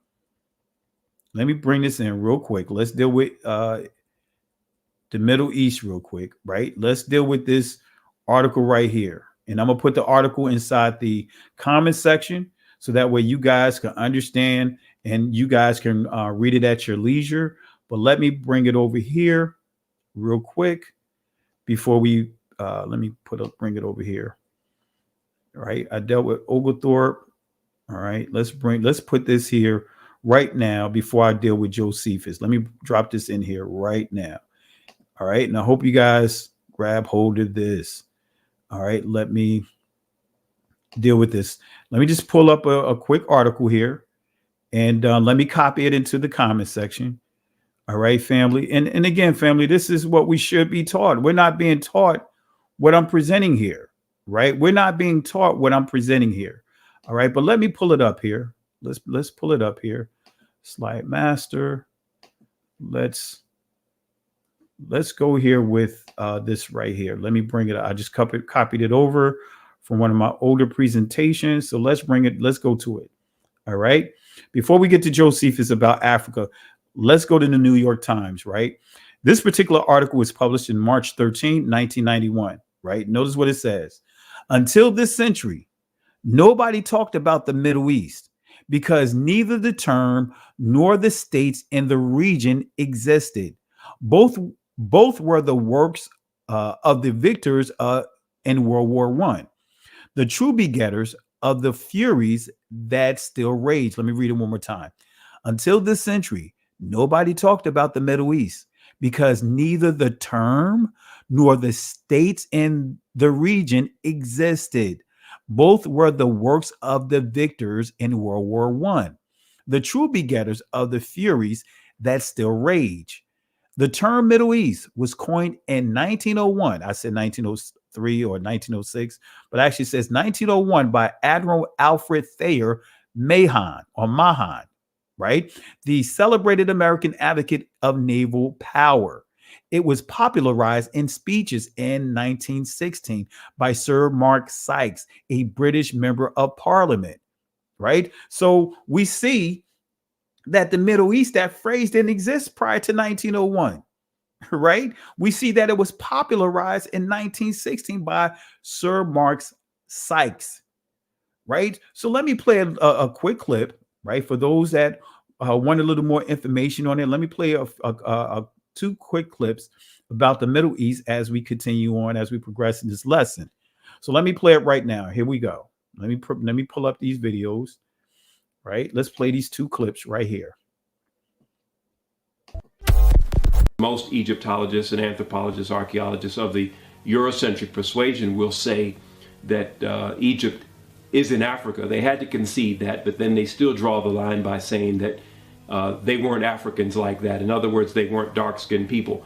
And of course, this is all part of the Great Deception. And the reality is that if they give up Egypt, ancient Kemet, if they give that up and say that that was a part of Black Africa, then they will also have to give up Israel. And that's why they draw the line at Egypt, because if they give up Egypt, they've got to give up Israel. Now, we're going to go over here, and I'm going to show you where Israel sits on the African tectonic plate, which means that Israel is northeast Africa. Now, when we look at this map, this is the Sinai. Okay? This is the Red Sea. This is Egypt. This is the Sinai. This is Israel.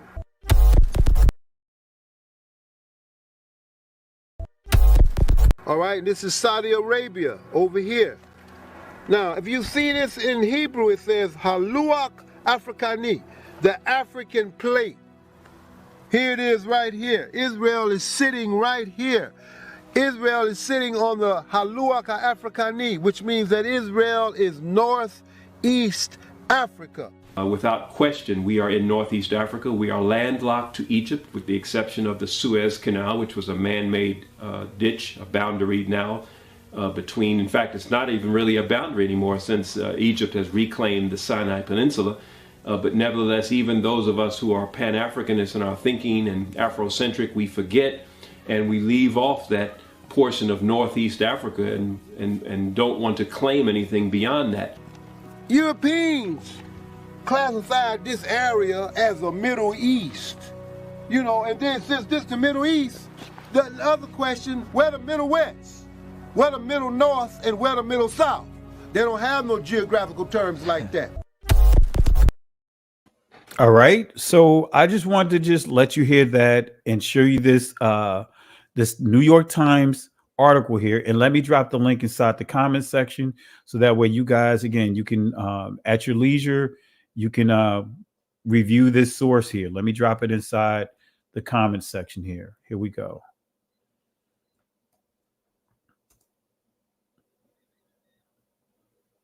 All right. Okay.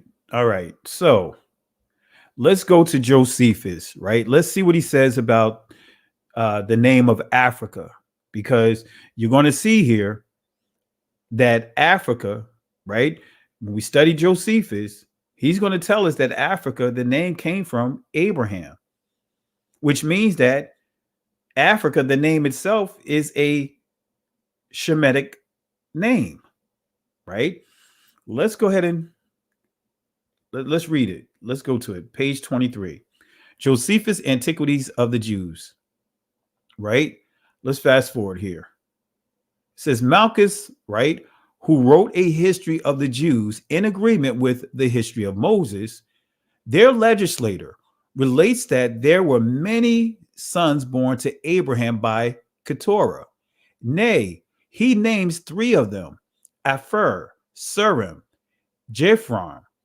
That from Surim was the land of Assyria denoted, and that from the other two. Notice what you see here: Aphir and Japron, the country of Africa took its name.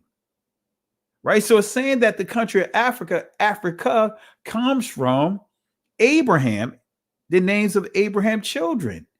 So according to Josephus, Africa, right? And Josephus is an Israelite, right? Africa is a Shemitic name, or for the sake of how it's pronounced today, Semitic, right? So the continent itself. Now you guys already know I didn't upload the presentation, but you guys know that the Igbos, as far as the Igbo tribes, were confirmed to be an Israelites, as far as direct descendants of the ancient Israelites, right? We know that the Limbas was confirmed. We know the Yoruba was confirmed. We already know about the Ethiopian Jews. We know about the Yemenite Jews. And how many guys did your DNA and you see these people that I'm mentioning there? All right. So, but let's go ahead and continue. Let's continue. Let's continue. And I got you, G Birch. I'm getting ready to show you something here. Here we go. Right.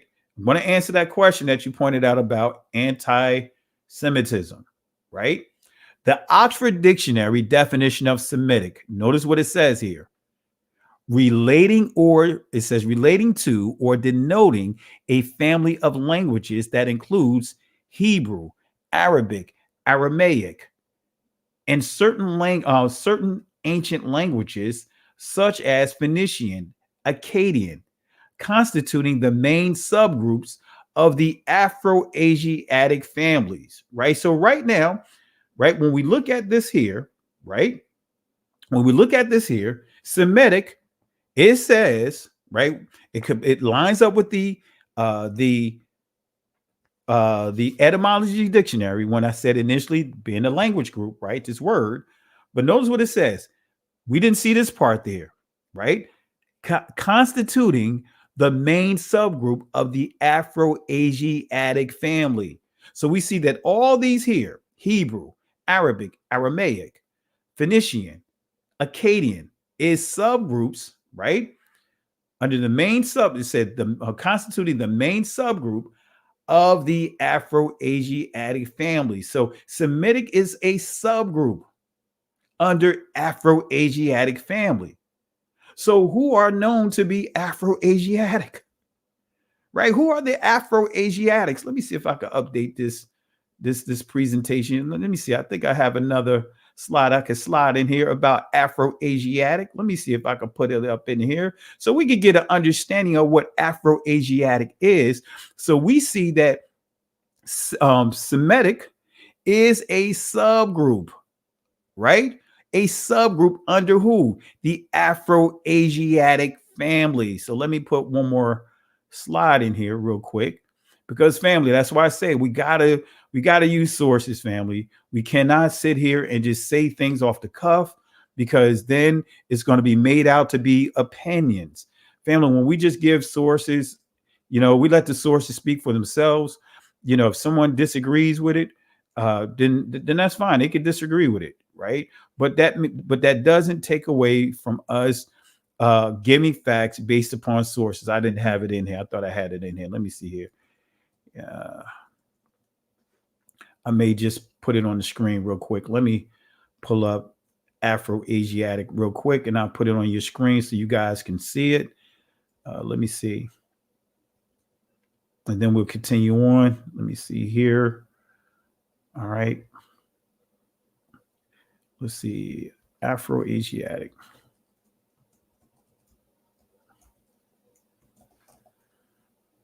All right. Let's bring it up here.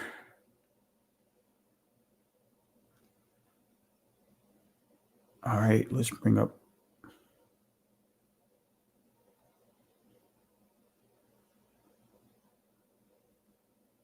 All right, so let me bring up Afro-Asiatic, right? Let me bring this up real quick so you guys can see this, and then we get back into the main presentation. This is still part of the presentation, but I didn't have it in there. So let me share this screen real quick, and then we'll get back to the main presentation. All right, let's stop. Let's stop this here. All right, let's share.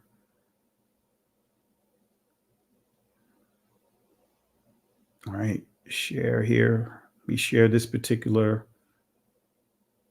All right, here we go. All right, let's close some of these ads, right? Now I want to zoom this in so you guys can see it, right? Afro-Asiatic, right? Of, relating to, or being a family of languages widely distributed over Southwestern Asia and Africa, including Semitic, Egyptian, Berber, Cushitic, Chaldaic, or Chadic subfamilies. Wait a minute. So guess what, family? So we are referred to as Afro-Asiatic. Now, of course, as I pointed out, some of these terms were initially used for languages, but now it's being used to identify the people. And every last one of these groups that you see here, guess what? These are what? Part of being Afro-Asiatic. But notice you see Semitic as being a subgroup here. You see Egyptian, you see Berber, you see Kush, all part of what? Afro-Asiatic. Afro-Asiatic. That first portion, African, right, is referring to Afro. We are Afro-Asiatic, right? We are considered Afro-Asiatic. We fall right up under that. And being Semitic falls right up under Afro-Asiatic. We can't get away from that. We can't get around it, right? So how can we be anti-self? And I'm going to answer that question here. But let me get back to the presentation as I build it up to get to that point. Let's get back here. All right. So let me share this again. What happened here? I don't know what's happening with my. And appreciate you guys for tuning in. Let's bring this up here.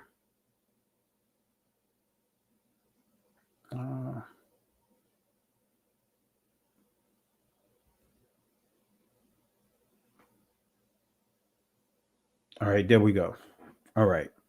So we have it back up here, family. Now let's go ahead and break this down. Let's break this down. All right. So again, we see here relating to or denoting a family of languages that includes Hebrew, Arabic, Aramaic, and certain ancient languages such as Phoenician and Akkadian, right? Constituting the main subgroup of the Afro-Asiatic family. Right. So Semitic is one of the main groups under the Afro-Asiatic families. That's what it's saying. Now let's go to the Merriam-Webster dictionary definition of Semitic and notice what it says, right? Of, relating to, or constituting a subfamily of Afro-Asiatic languages, family that includes Hebrew, Aramaic, Arabic, and Amharic. Now you get into Ethiopia when we see here the original language, the ancient language it's Ge'ez or Ga'az. Many refer to it as Ge'ez, right? So it goes on to say of or related to characteristics of the Semites, right? The order of this here is the added definitions, right? So the recent input we see here is Jewish. So we can't refer to just Jewish as being a people without referring to all of these as being people. We can't say entry number 1 is dealing with languages, but then when we get down to entry number 3, we're going to deal with a particular people.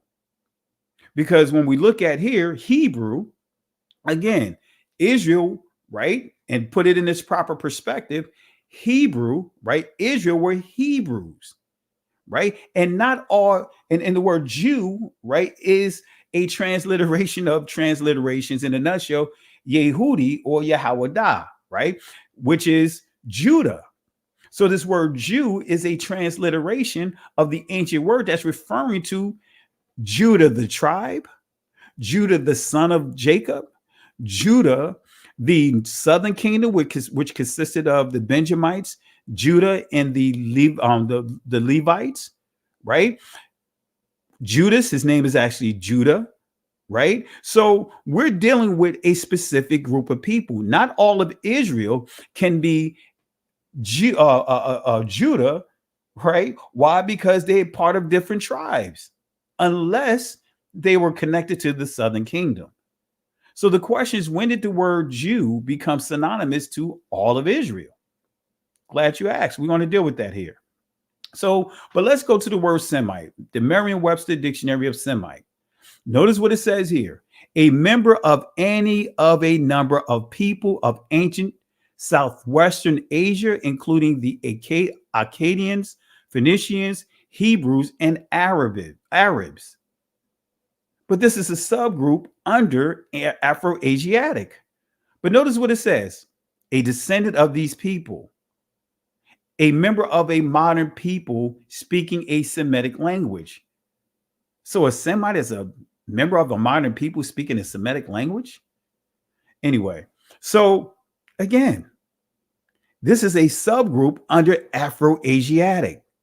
So how can someone be hate themselves? How can someone hate themselves? If you're Semitic, how can you hate yourselves? Right? What is anti-Semitism? Now, family, we did this earlier this week. We'll do it again.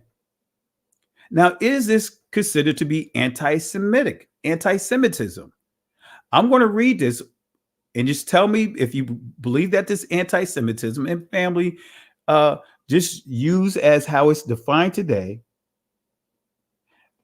Let's determine whether or not if these comments are anti-Semitic, right? The Jews, I find, are very, very selfish. They care not how many get murdered or mistreated, as long as the Jews get special treatment. Now, if that is a anti-Semitic phrase, type it in. And family, don't use any bias based off the definition, based off of how the word is being used today. Would this be considered anti-Semitic? Type 1 for yes, 2 for no, and we'll read your comments. We'll read your response. All right. So if this phrase, if this comment right here is considered anti-Semitic, type 1. If it's not, type 2. If you believe it's not, type 2.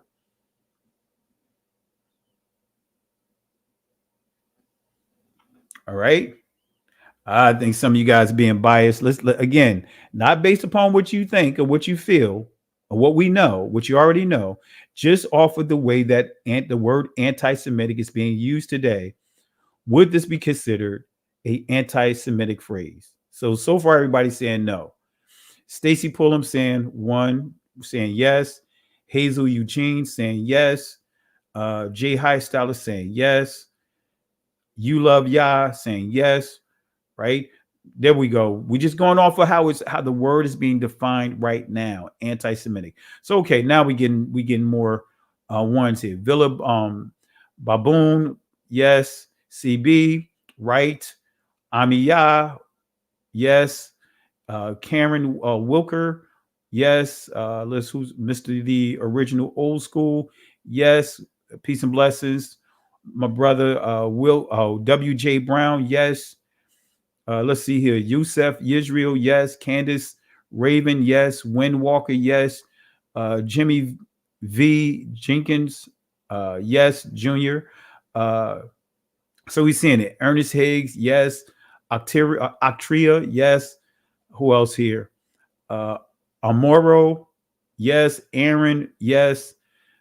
Yarel, yes. So now we're getting more of a now we're really getting more of a actual honest votes here because I think that many already know where I'm going at with this, but I just want to make sure it's unbiased. My brother Teo, and Teo, I'll be dropping a link in the next few, probably next 10 minutes. If you want to jump in, feel free to do so. My buddy Teo Ministries, Yakoba and Teo, really appreciate those brothers. All right. T World, yes. All right. So let's go ahead and answer this question. Actually, I'm going to put another one up here. Right. So let's put one more up here. Yet when they, in other words, the Jews, have power, physical, financial, or political, neither Stalin, Hitler, nor Stalin has, let me read it again. I think I'll make sure I didn't type it wrong. Okay. Yet when they, in other words, the Jews have power, physical, financial, or political, neither Hitler nor Stalin has anything on them for cruelty. Now, is this an anti-Semitic phrase? Right? Comments here. Because technically, and I'm just going to say technically, this will be considered anti-Semitic in the day and time we live in. Right? But let me show you who actually made this comment. Who made these comments? According to the evolving definition, President Harry Truman would be considered anti-Semitic. Why? Because in his diary, right, 1947, and let me drop the diary file inside the chat. So again, so that way you can have sources, because I like to give sources. Let me drop that down here, right? So you can look it up at your leisure. All right. Let me drop it down inside the chat. All right. This is Harry S. Truman, 1947. Now let's see what he says. Now I made sure I screen print because I screen print because websites can change. They're constantly changing websites. So I save screen prints. So that way you can see here. I'm not making this up. This is Harry Truman's diary, 1947, on June 21st here, right? 6 p.m.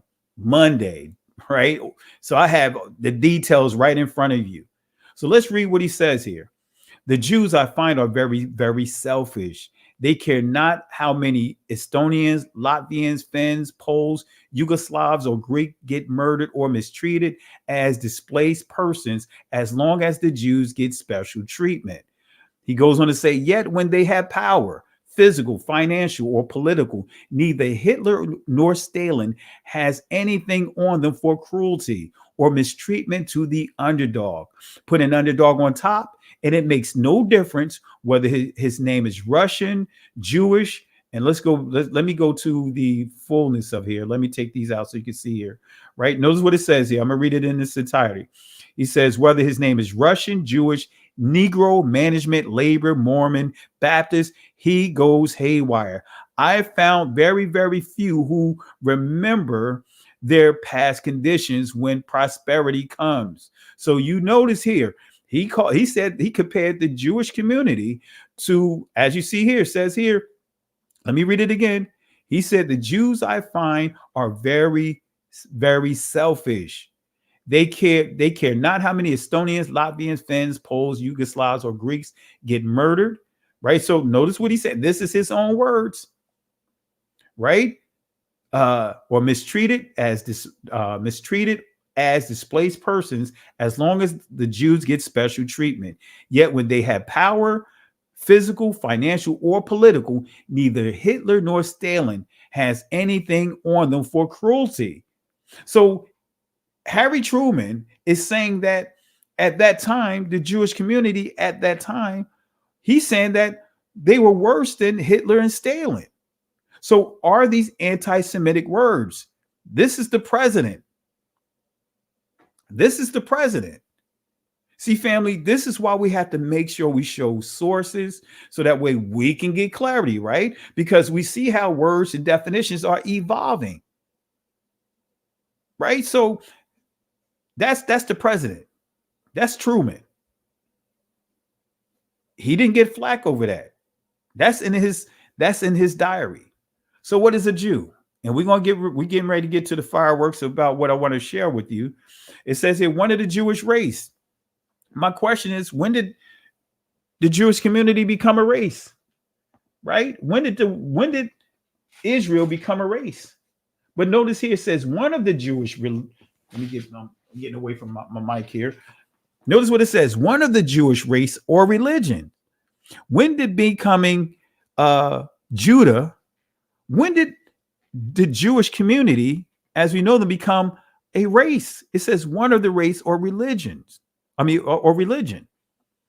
Then it gives you the actual evolution of it when we start dealing with Udamea, Udeos, Jehudi, or Jehudai, rather, Yahuda. We given, when we say Udeum, this is dealing with Latin. We dealt with the Greek. We dealt with the Aramaic.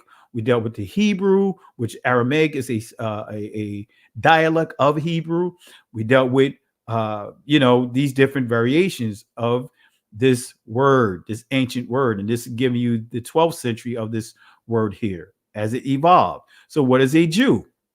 Right? So let's do a comparison, because you're not going to see one of the Jewish race or religion in an actual paperback book, right? This is coming from the Barnhart Etymology Dictionary, right? Concise Dictionary of Etymology, published in 1995, page 404. This is why it's good to get actual books, family, not be so dependent on these online sources, right? Borrowed through Anglo-French, right? But it gives you pretty much the same information. But we see Judah, name of the fourth son of Jacob, right? But notice it's not bringing or telling you that it's a race. It's a race of people. And I have the book in front of me, right? Let me bring it up here. Let me bring it up here, family. Let me bring it up. Let me bring it up here. Y'all know me. I share my sources. This is what I'm reading from. So I'm not just mentioning sources without actually showing you hard copies, right? This is that dictionary I'm quoting from, right? If I could, matter of fact, let me see here. Let me turn to it real quick. If I could put it up on the screen. All right. I just want to make sure you guys understand that I'm not, doing anything crazy with the presentations. I'm not manipulating the information. All right. And I'm going to put it up here, and you're not going to see the input of a race. So let me show you here. Right. Let's see here. Right. You don't see race there. Right. This is where I'm pointing to right here. Right here. You don't see race there.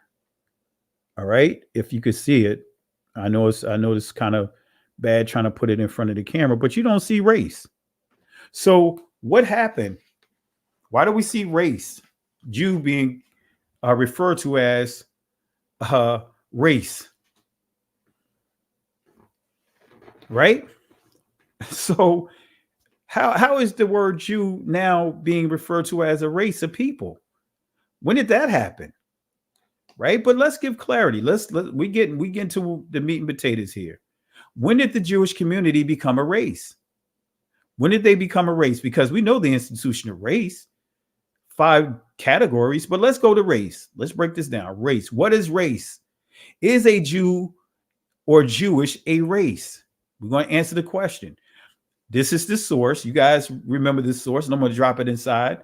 But we're going to go to the Forward. The Forward is a Jewish publication that's been around since the early 19th century, since 1880, 1890. They've been around for almost 150 years. They are a Jewish publication. Let's see what they say here. I'm going to read this again. I'm going to drop this in the comment section. Can 23andMe tell us if Jews are a race? And is that a good thing? Notice what it says here. Learning your generic makeup has never been easier than it is in 2017. For less than the cost of a doctor's visit, some people are trying to use the service to find out if or to what extent they're Jewish. A phenomenon that worries historians and scientists. Buyers of mail-ordered gene testing kits do get solid information from them. They learn where their ancestors were living 9 generations ago. Some have even found living but long lost family members. The danger, experts say, is that in relying on these kids to learn more about their genes, users are perpetuating the notion that Jews are a race, a concept they say has no scientific basis. So the forward, the writer of this article, this Jewish publication, they're concerned about, right, the newer generation who's taking DNA tests and using DNA testing to say that Jews are a race. Now, they're taking it a step further because they're not referring to the Jews as a race, but they're referring to saying that the Jews are part of the Caucasian, or should I say, the white race. Because notice what this article goes on to say. Right? So users are perpetuating the notion that Jews are a race, a concept they say has no scientific basis. Is this true? Well, let's go to an article that I use a lot. The Origin and Idea of Race, Anthropology Letter by Audrey Smedley, November 1997. Notice what she says here.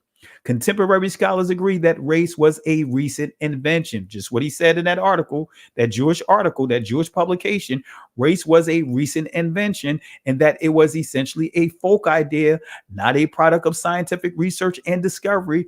This is not new to anthropologists because the anthropologists know that this race is very deceptive. This institution of race has done a lot of damage because lumping people of the same color into a color group and now trying to say that they have commonality with their heritage. And this is where the problem is. Just because we have the same color doesn't mean we come from the same tribe, right? The scriptures didn't deal with race, it dealt with tribes. Right? So again, of a folk idea, not a product of scientific research and discovery. This is not new to anthropologists. They know this, right? So let's go back to the article forward. This is what it says. The idea of race has historically slotted humans into a handful of categories: Asian, African, white, and etc. But research has shown that there can be as much genetic differences within these races as between them. And experts say the notion that one skin tone and facial features alone can predict social behavior is plain wrong. It is really important for all of us to resist the attempt to revive this discredited notion that race is a biological category rather than a political and social category. Wait a minute. So they're making it clear that race has nothing to do with biology. It's everything to do with politics and social, sociality. Excuse me for fumbling over my words, right? But it's a social category, political and social, right? So let's go back here, right? Let's see here. Notice what it says. It's making it clear that it's not based on biology, but it's strictly political and social, right? So it says, resist the attempt to revive this discredited notion that race is a biological category, right? It goes on to say here, it says, and I just want to start here, and I'm going to drop this link inside the chat. And again, family, you take this and use it for your sources, because again, these are discussions that many don't want to touch on, but I'm touching on it. So if I get banned into YouTube jail, right, just please put something on my commissary, put something in my commissary, put something in my canteen, put some Chico sticks, put some squirrel nuts, put some Jolly Ranchers, right? Just make sure y'all hook the brother up, because when you're doing teachings like this, unfortunately, some people, anyway, you have agendas out there, right? I'm giving you nothing but sources. These are unbiased sources coming directly from the Jewish community, right? So let's go to here. Let's read this here. This is where we should have questions. It says Ashkenazic Jews often find themselves in the peculiar situation of being 90% Ashkenazi Jewish and 99% European. So notice what this article is saying. Notice what this Jewish publication is saying.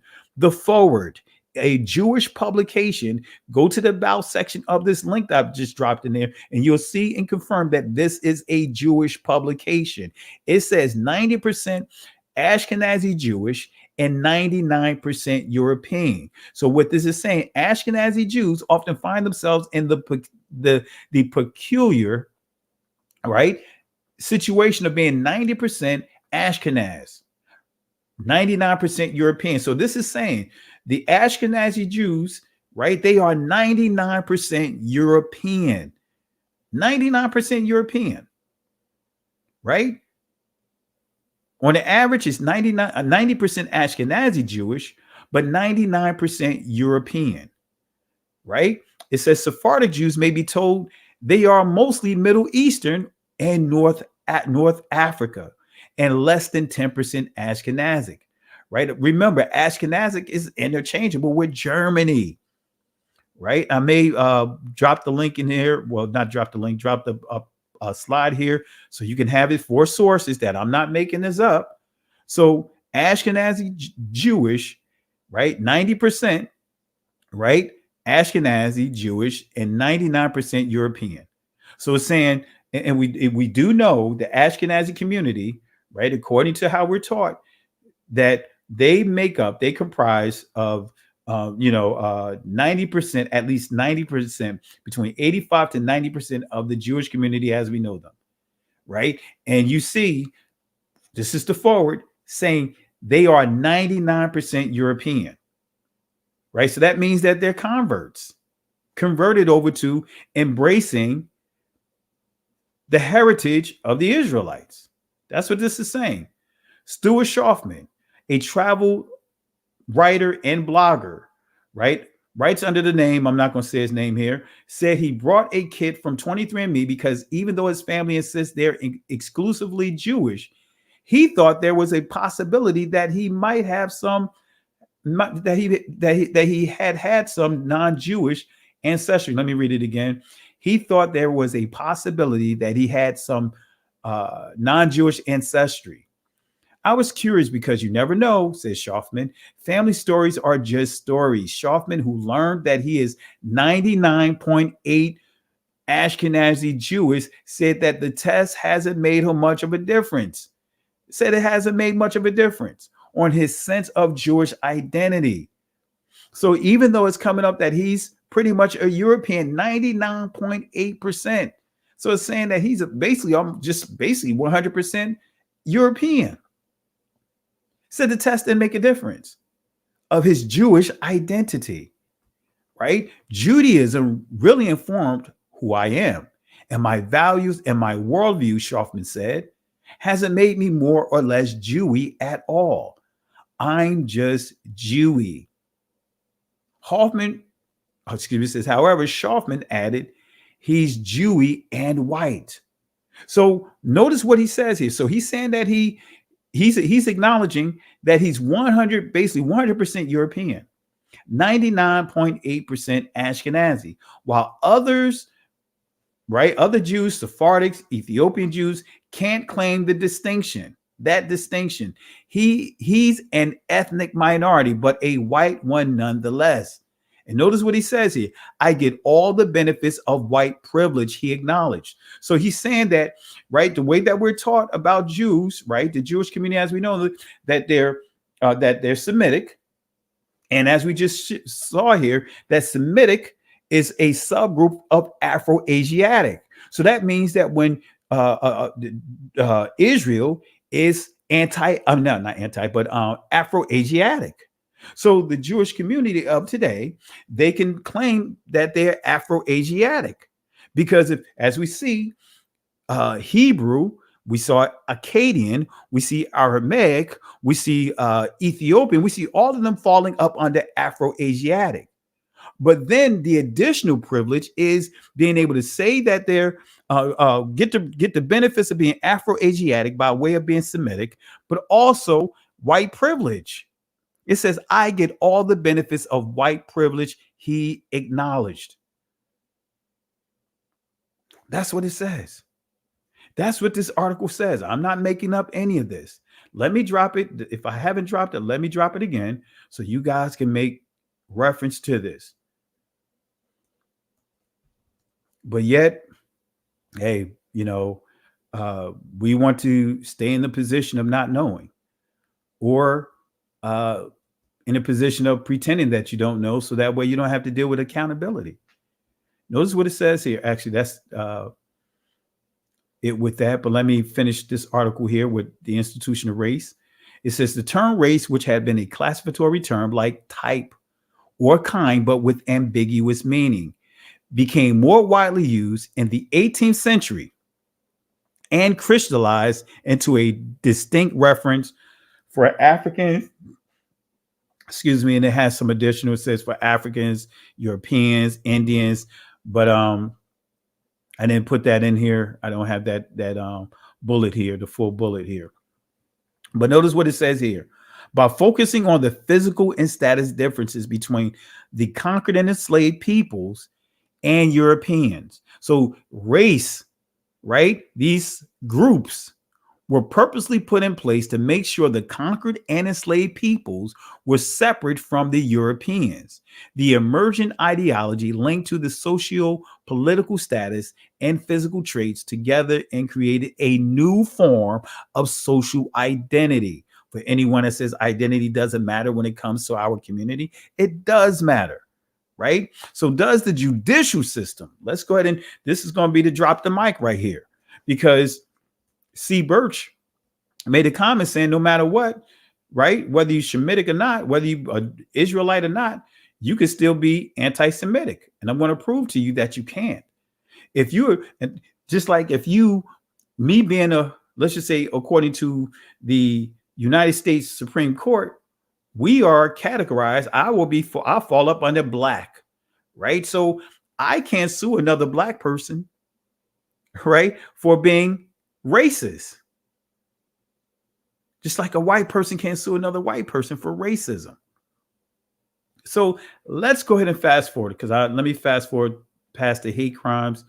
I don't want to get into that right now, because that'll add more time to this here. But let's go right to the Supreme Court. All right, let's go right straight to the Supreme Court. Here we go. All right, we're going to go straight to the Supreme Court.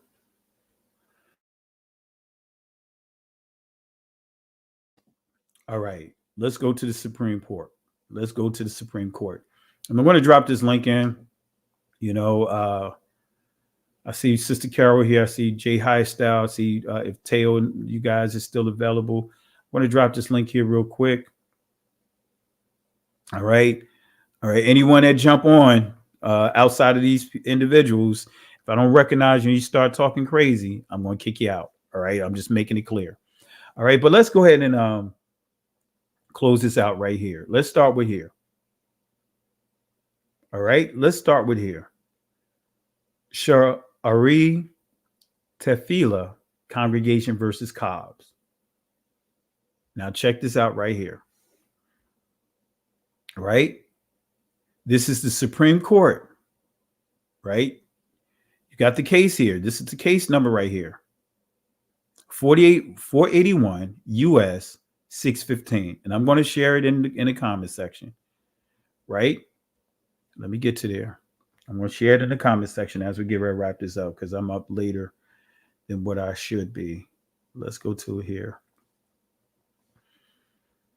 I'm giving away all the rest that I got all week. Been going to bed early, but it's all good. Let me go ahead and put that in here. All right. Now let's go ahead and get into it. All right. Here's the source. Here's the case to prove what I just pointed out. Right now, let's see what it says. And this is going to prove, because we know Kanye West, right? And all of us, we are Afro-Asiatic. So remember, Semitic is a subgroup of being Afro-Asiatic. Semite is a subgroup. So again, you cannot be anti-self. If you are anti-self, that means you have a mental issue. So here we go. Let's break this down real quick, family, as we get closer to the end. All right. Fourth Circuit, right? Let's see what it says. After their synagogue was painted with anti-Semitic slogans, phrases, and symbols, petitioners brought suit in federal district court alleging that the desecration by the respondent, right? So here we have the synagogue was as we see here was painted with phrases, hate symbols, and I believe it was swastikas and all that other stuff, phrases and slogans, hateful comments and all of that. It was painted by this defendant here. We're going to get to that here. But it says petitioners brought suit in federal district court alleging that the desecration by respondents violated 42 USC 1982, right? So it's saying it violated this statute. That's what it's saying. The district court dismissed petitioner's claim and the Court of Appeals affirmed, right? So it's saying the petitioner, right? This is the synagogue that filed suit. It says that the Court of Appeals, it says that the district court dismissed the petitioner's claim and the Court of Appeals affirmed, holding that discrimination against Jews is not racial discrimination. So what it is that the plaintiff, well, the perpetrator, right? Let me bring my sister Carol up in here real quick. So Sister Carol, I'm almost finished. So I'm gonna finish up this last slide. All right. No problem. Go ahead. All right. So what this is saying here is saying that this defendant could not be held, right? In this Supreme Court, this is the highest court, cannot be charged with racial discrimination. Let me say that again. This person that was being charged could not be held, right? Cannot be charged with racial discrimination. And it's going to tell you why. Here we go. This is why. It says this. A charge of racial discrimination, because it's giving you more information about it. It says a charge of racial discrimination within the meaning of the statute cannot be made out by alleging only that the defendants were motivated by racial animus. It is also necessary to allege that the animus was directed toward the kind of group that Congress intended to protect when it passed the statute, right? Here's the statute right here, P 481 US 617. Jews can state a claim of racial discrimination based off of that statute. Notice what it says here, since they were among the peoples considered to be distinct races. So notice what it says here. It's going to shift here, right? It's going to tell you at one time they considered them to be a distinct race, but not today, right? And this is 1987. It says, and hence, with the protection of the statute at the time it was passed, they are not foreclosed from stating a cause of action simply because the defendant, right? Notice what it says. The defendants are also part of what today is considered the Caucasian race. Wait a minute. So it's saying here that the synagogue could not press charges of racism. Why? Because the defendant is Caucasian. Now, why don't we see anti-Semitism in this case? Why weren't they charged with anti-Semitism? Because again, the Supreme Court, this country recognized the Jewish community as we know them as being Caucasian, and you will not see Caucasian listed under Afro-Asiatic. You will not see Caucasian listed under Semitic or Shemitic, whichever phrase you want to use. This is a court case. This is a legal case. You cannot get away from the court system. This is what the court system says, right? But we're not going to stop there. Let's see what else it says, because we see here reverse remanded. Let's see what it says here. Justice White delivered the opinion of the court. We agree with petitioners, however, that the Court of Appeals erred in holding that Jews cannot state a claim, according to the statute, right? State a claim against other white defendants. So it's saying here, right? The appeals court made an error saying that the Jews, right, who is recognized as being Caucasians, cannot make a claim against other white defendants. So it's looking at the Jewish community as being white. And as we see the perpetrators, the defendants are white, saying that, hey, wait a minute, even though they can't deal with racism, but they can deal with they can deal with the hate crimes, right? Earlier in this presentation, the hate crimes are listed here. I'm just not going through it. Look up the hate crimes or look at the earlier presentation I did earlier this week, and I go through the hate crime laws. But it says here that view rested on the notion that because Jews today are not thought to be members of a separate race. Wait a minute. The Jews today are not thought to be members of a separate race. No matter what Donald Trump has said when he was a president, he tried to declare the Jewish community as being a race. He cannot override the Supreme Court, right? So today are not thought to be members of a separate race. They cannot make out a claim of racial discrimination. Oh, wait a minute. It said that they cannot make out a claim of racial discrimination. Oh, my goodness. Within the meaning of this statute here of 1982. The construction of the section we have today rejected, and it's getting into another case of reference, but it goes on to say, our opinion in that case observed that definitions of race when passed in 1982, when was passed, were not the same as they are today.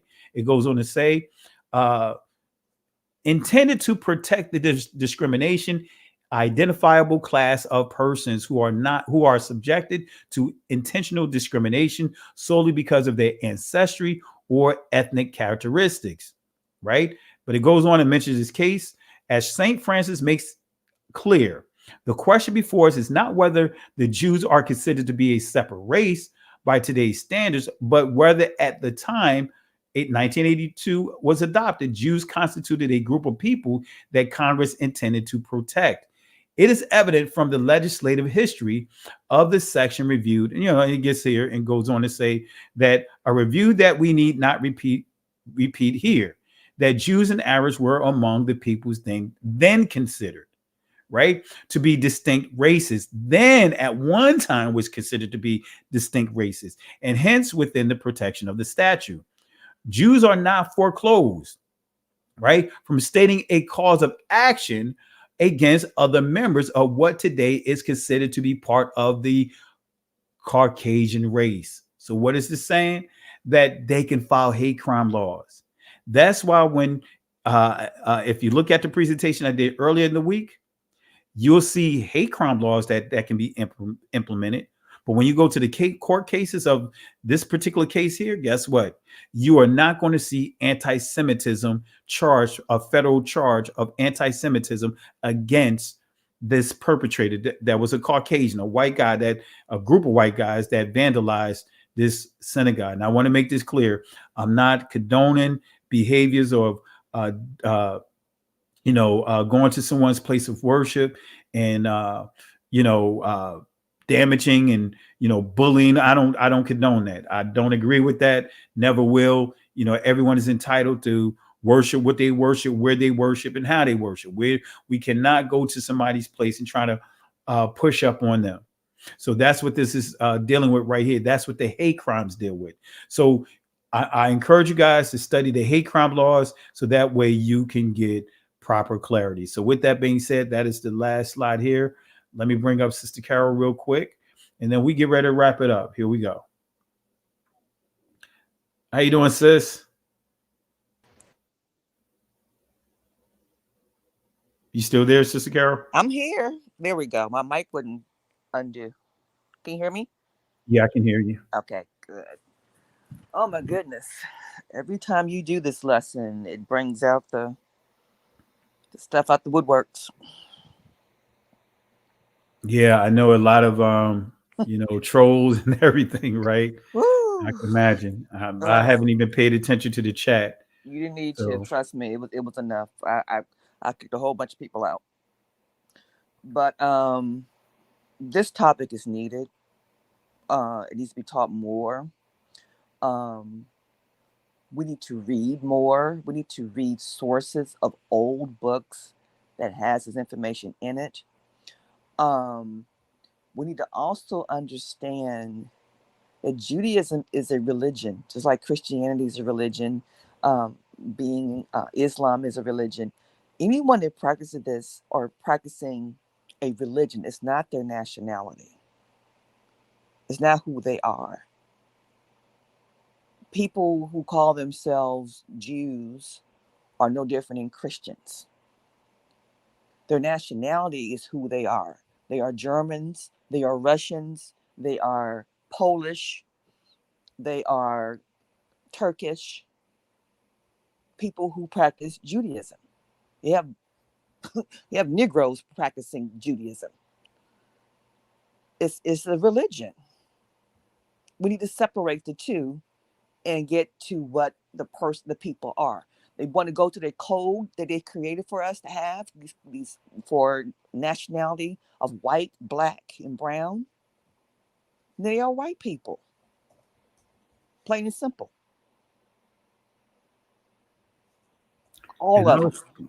while you're talking, you could continue to hold it down. I'm sitting up here trying to bring up the law of return so people can see what the law of return actually says to substantiate what you just pointed out. Because unfortunately, the day and time we live in, people don't want to pay attention to what the truth actually says. No. So the law of return, just like what I read out of the forward, the law of return states that, hey, you can be considered a Jew per se by practicing a religion. Mm-hmm. You don't Absolutely.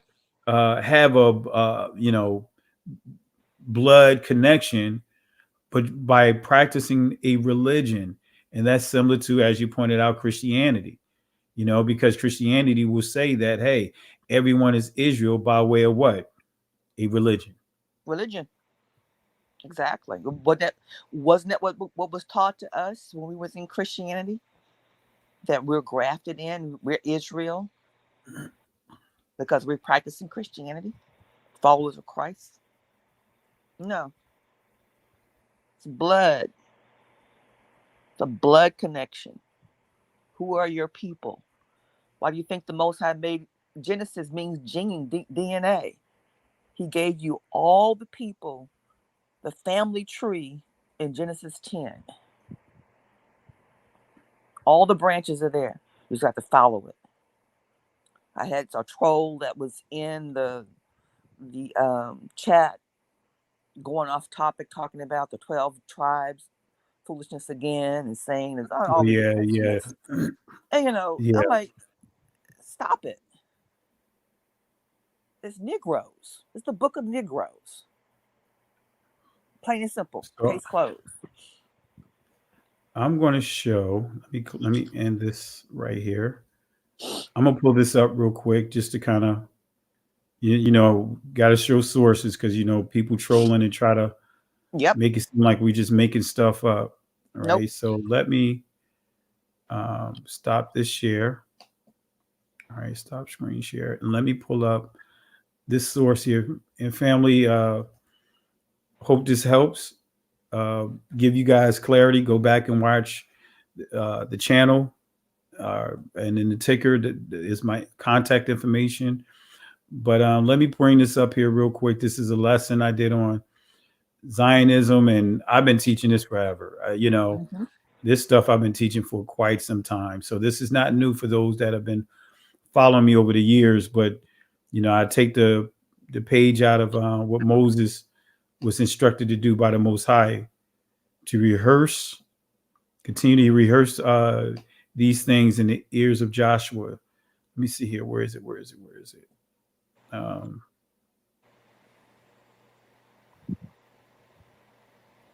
right, here we go. All right, family. Let me play this show this real quick so you guys can get clarity. Let me bring this up on the screen. All right, so you guys can understand this, and we're gonna have a few more words, and we'll wrap it up because I know it's late for both of us. I know you gotta do your thing tomorrow, and I gotta do my thing tomorrow. You know what I mean? Yes, we do. Got a 9 to 5, but you're behind me, so you're like an hour behind, so you get an extra hour to play with. A little bit. So, but how can they all be Jews yet they are completely different, right? And this is a presentation I did on Zionism. And I encourage you guys to get this book here, The Origins of Ashkenazi Jewry, Genetic Distances. And this pretty much uncovers and unpacks all the different testing that they came up with, the flaws that was in each one of these different tests that they put together, like the Kohanim test. But notice what this says here about genetic differences. Notice what it says here, right? Genetic differences, right? A large part of this study was devoted to the determination of genetic distances between different populations. Through this method, genetic markers from different Jewish populations are compared. The smaller the relationship, the more differences in DNA may have arisen. So this is dealing with genetic differences. Why you see the Jewish community as we look at it today, that there's a range of people, whether it's Asian, whether it's as we see here, Ashkenazi, Ukraine, right? Romania. We see all these different people that are completely different. Well, this is answering that question. So it goes on to say such differences are called distances.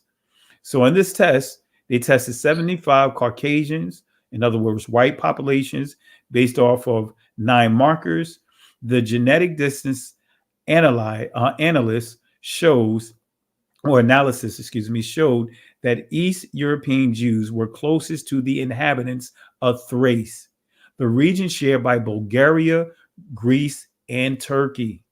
Bulgaria Jews came next, followed by 36 non-Jewish populations, and only then the second Jewish population, which is the Iranian Jews. And all of these tests, none of us, no one from our community, not a single melanated person or within our groups, were included in any of these tests, right? So other results showed a large Italian component in the gene pool of the Eastern European Jews. From all these results, it appears, notice what this says, it's the kicker, genetically, the different Jewish communities do not have much in common, as the forward just confirmed, right?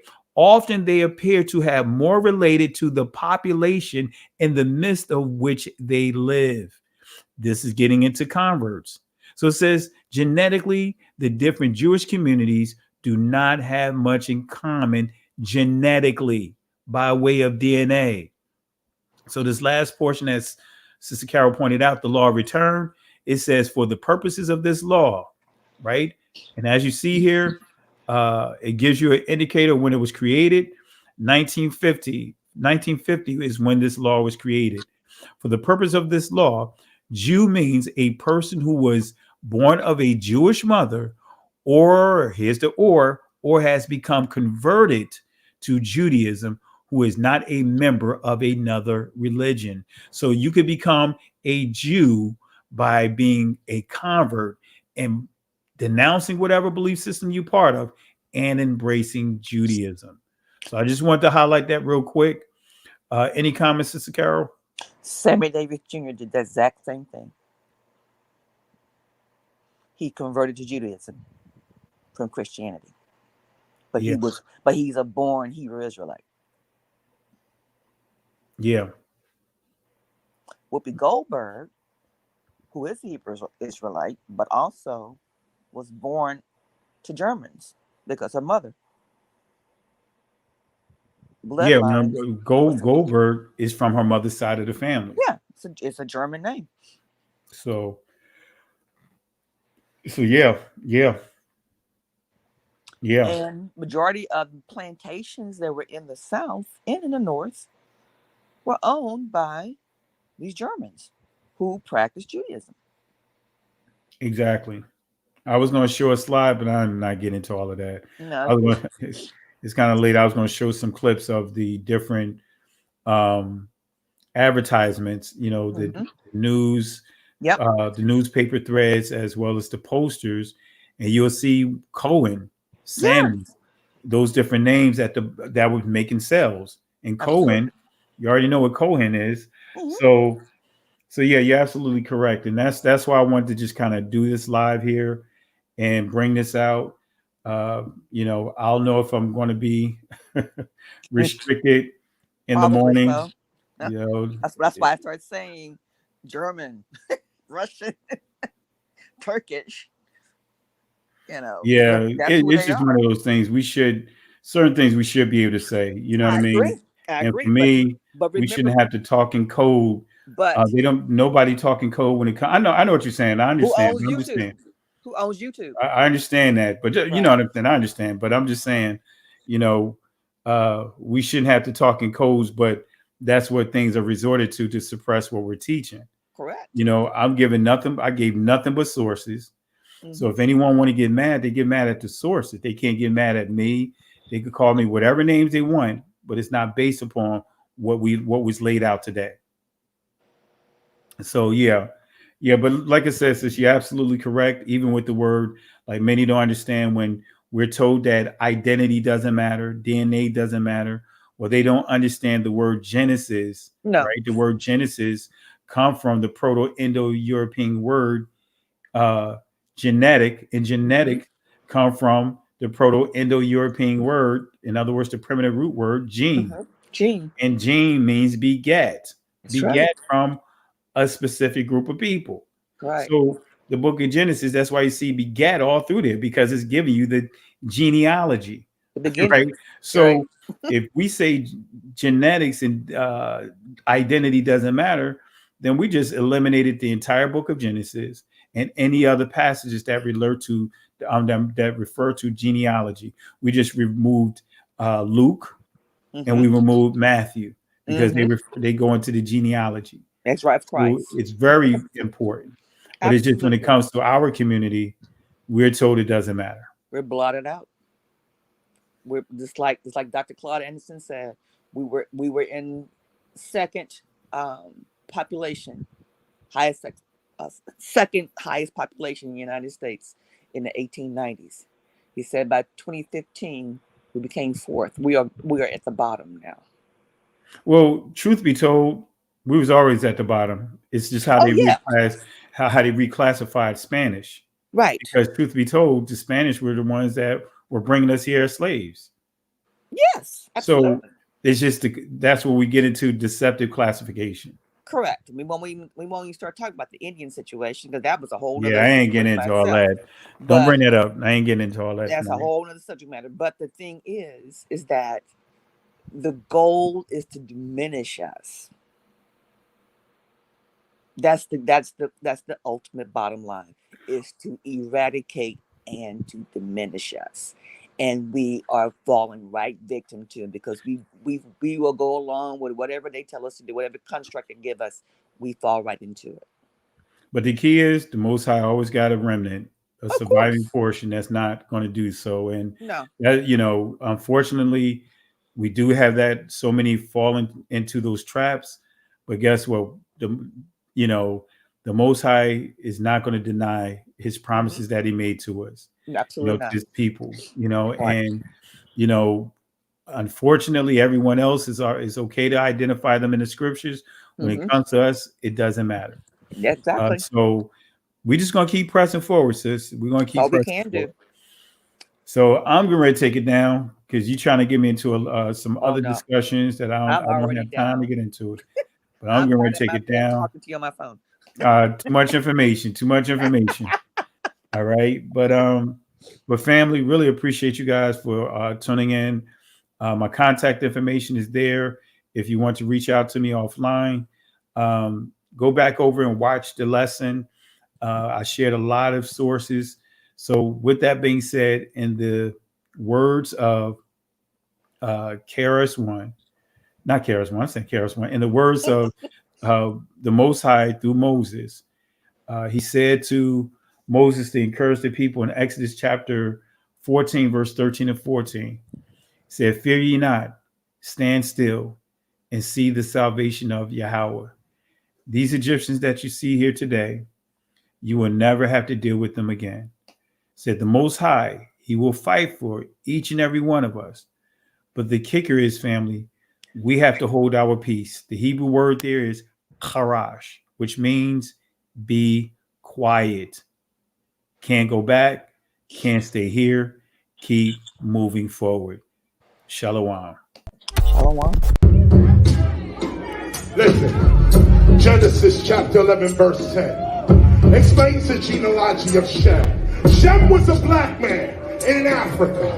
If you repeat this back, Genesis 14, verse 13, Abraham steps on the scene.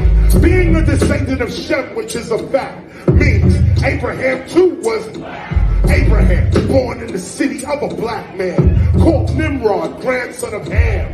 Ham had 4 sons. One was named Canaan. Here, let me do some explaining. Abraham, Isaac was Jacob had 12 sons, for real, and these were the children of Israel. According to Genesis chapter 10, these were the children of Israel. According to Genesis chapter 10, these were the children of Israel. According to Genesis chapter 10.